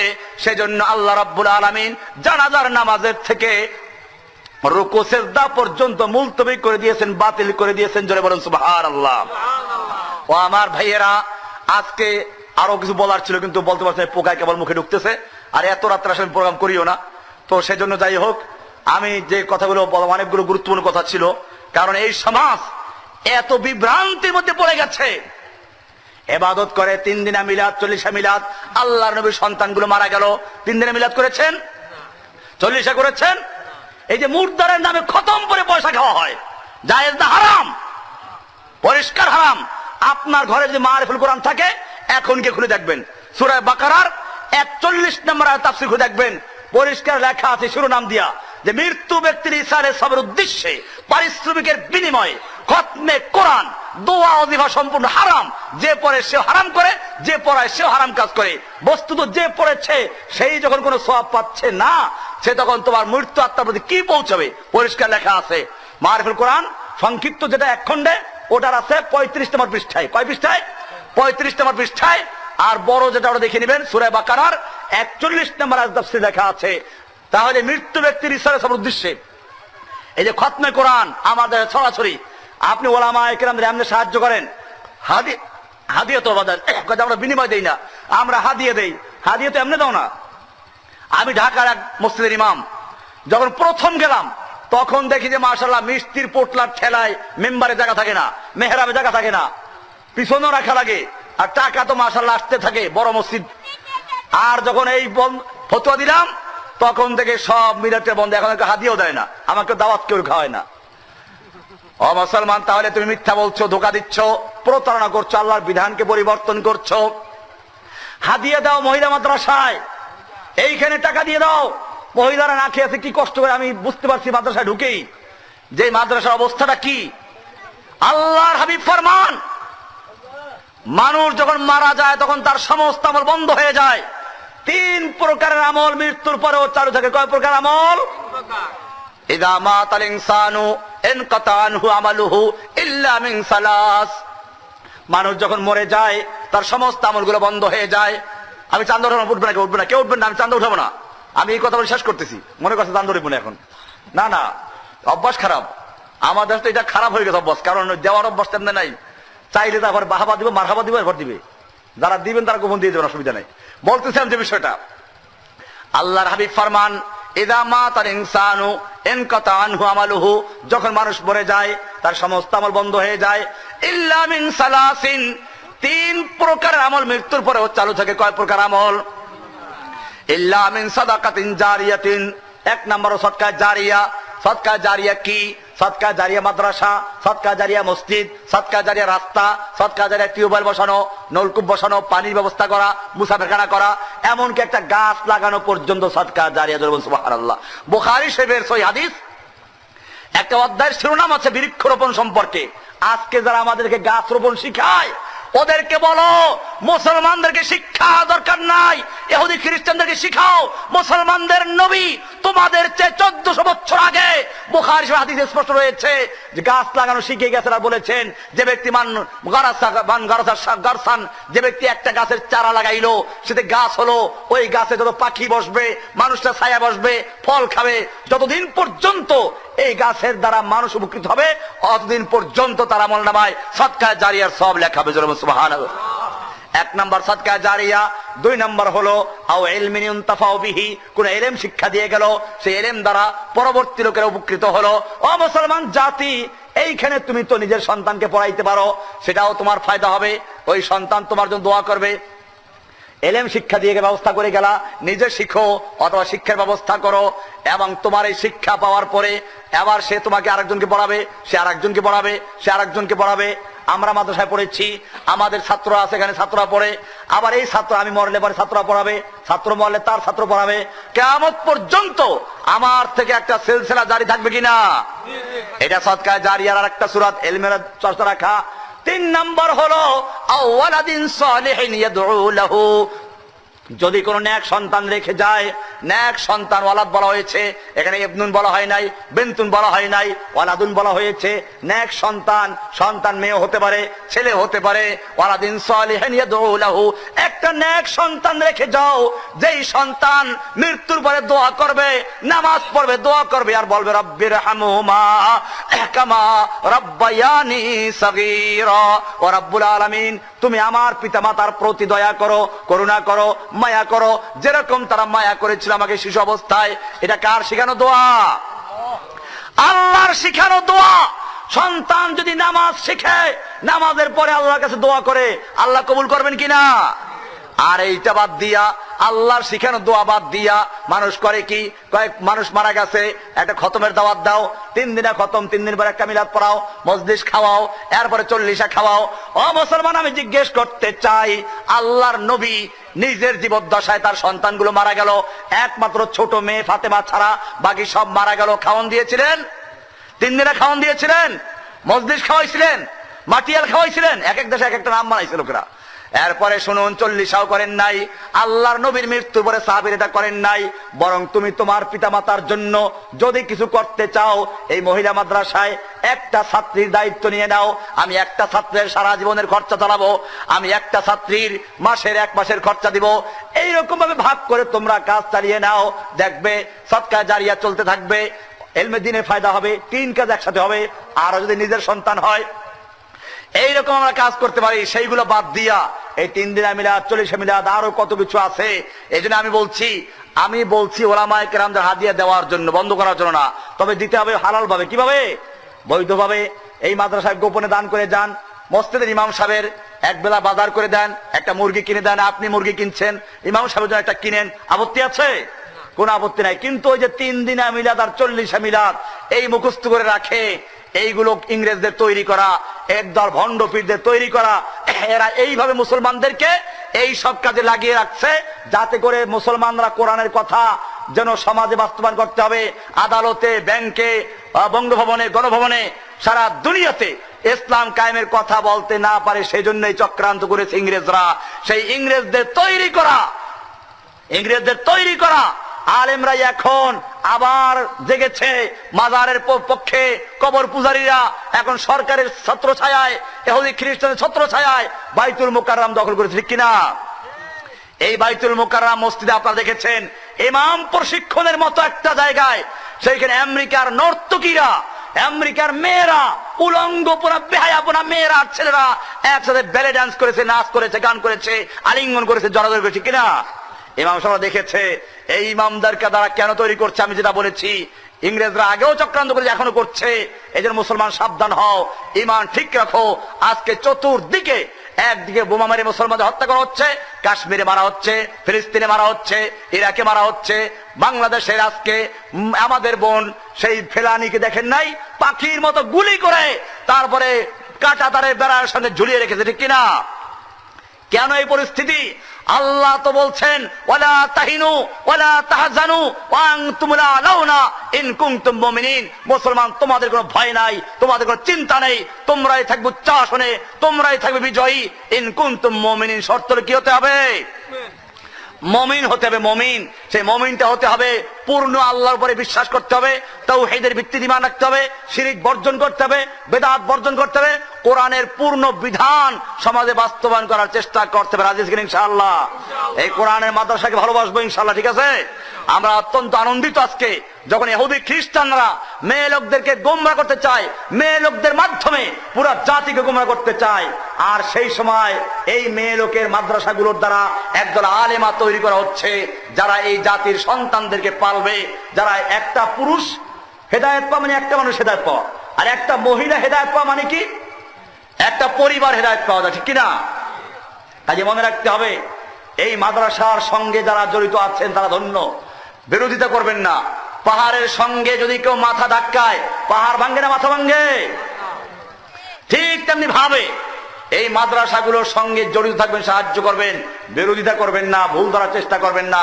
আমি বলি, একটা কাগজের টুকরা যদি রাস্তায় পাওয়া যায়, একটা যত বড় পাপী হোক, সে করে কি? কাগজটা তুলে নেয়, ময়লাটা পরিষ্কার করে বুকে চুমো খায়, ঠিক কিনা? একটা কাগজের টুকরার যদি এত মূল্য হতে পারে, যে আলেমদের বুকে কোরআনুল কারীম রয়েছে, যে হাফেজের বুকে কোরআন রয়েছে, ওই আলেমও কোনো ভুল করতে পারে, গায়ে কাদা লাগতে পারে। তুমি কি কাদা লাগলে ছড়াইবা, না কাদা মজা মুছে ঝাড়ে মুছে বুকে লাগাইবা? কোনটা করবা? বুকে লাগাও, বুকে লাগাও, কাজে লাগবে। ওসমান রাদিয়াল্লাহু তাআলা আনহু সারা জীবন কোরআনকে বুকে লাগিয়েছেন, লিখেছেন, পড়েছেন। ইতিহাস সাক্ষী, ওসমানের উপর যখন হামলা হলো, পিছন থেকে খঞ্জর বুকে ঢুকিয়ে দেওয়া হলো, ওনার রক্ত সামনে কোরআন খোলা ছিল, কোরআনের বুকে গিয়ে দরদর করতে পড়তে শুরু করলো। এরপরে যখন তিনি ঢলে পড়লেন, ডান দিকে নয়, পিছন দিকে নয়, বাম দিকে নয়, রেহালের সামনে কোরআন খোলা ছিল, কোরআনের গায়ে উপর হয়ে পড়লেন, যেন কোরআন বলছে, ওসমান, সারা জীবন তুমি আমাকে জড়িয়েছিলে, আজকে আসো, আমি তোমাকে বুকের সঙ্গে জড়িয়ে নিচ্ছি। ওসমানের সাক্ষী কিয়ামতের মাঠে খোদ কোরআনুল কারীম হয়ে যাবে। বলুন সুবহানাল্লাহ। এক একজন শহীদের সাক্ষী এক একটা হবে, কারো সাক্ষী তীর হবে, তরবারি হবে। ওসমান এমন একজন মজলুম শহীদ, যার শহীদদের সাক্ষী খোদ কোরআনুল কারীম নিজে হয়ে যাবে। বলুন সুবহানাল্লাহ। কোরআনকে বুকে লাগাও, কোরআনকে কায়েম করো। আজকে কোরআন সমাজে, রাষ্ট্রে, সব জায়গায় হুকুম চলবে কার? এটা বুঝতে পেরেছেন? এইটাই আমার বোঝার উদ্দেশ্য ছিল, যে কোরআনটা শুধুমাত্র মসজিদে ঢুকাবার জন্য নয়, কোরআন তাবিজ বানাবার জন্য নয়, কোরআন কিয়ামতের মাঠে অভিযোগ করবে, তাবিজ বানায়া জাতা হো, आंखों में लगाया जाता हो, ताकों में सजाया जाता हो।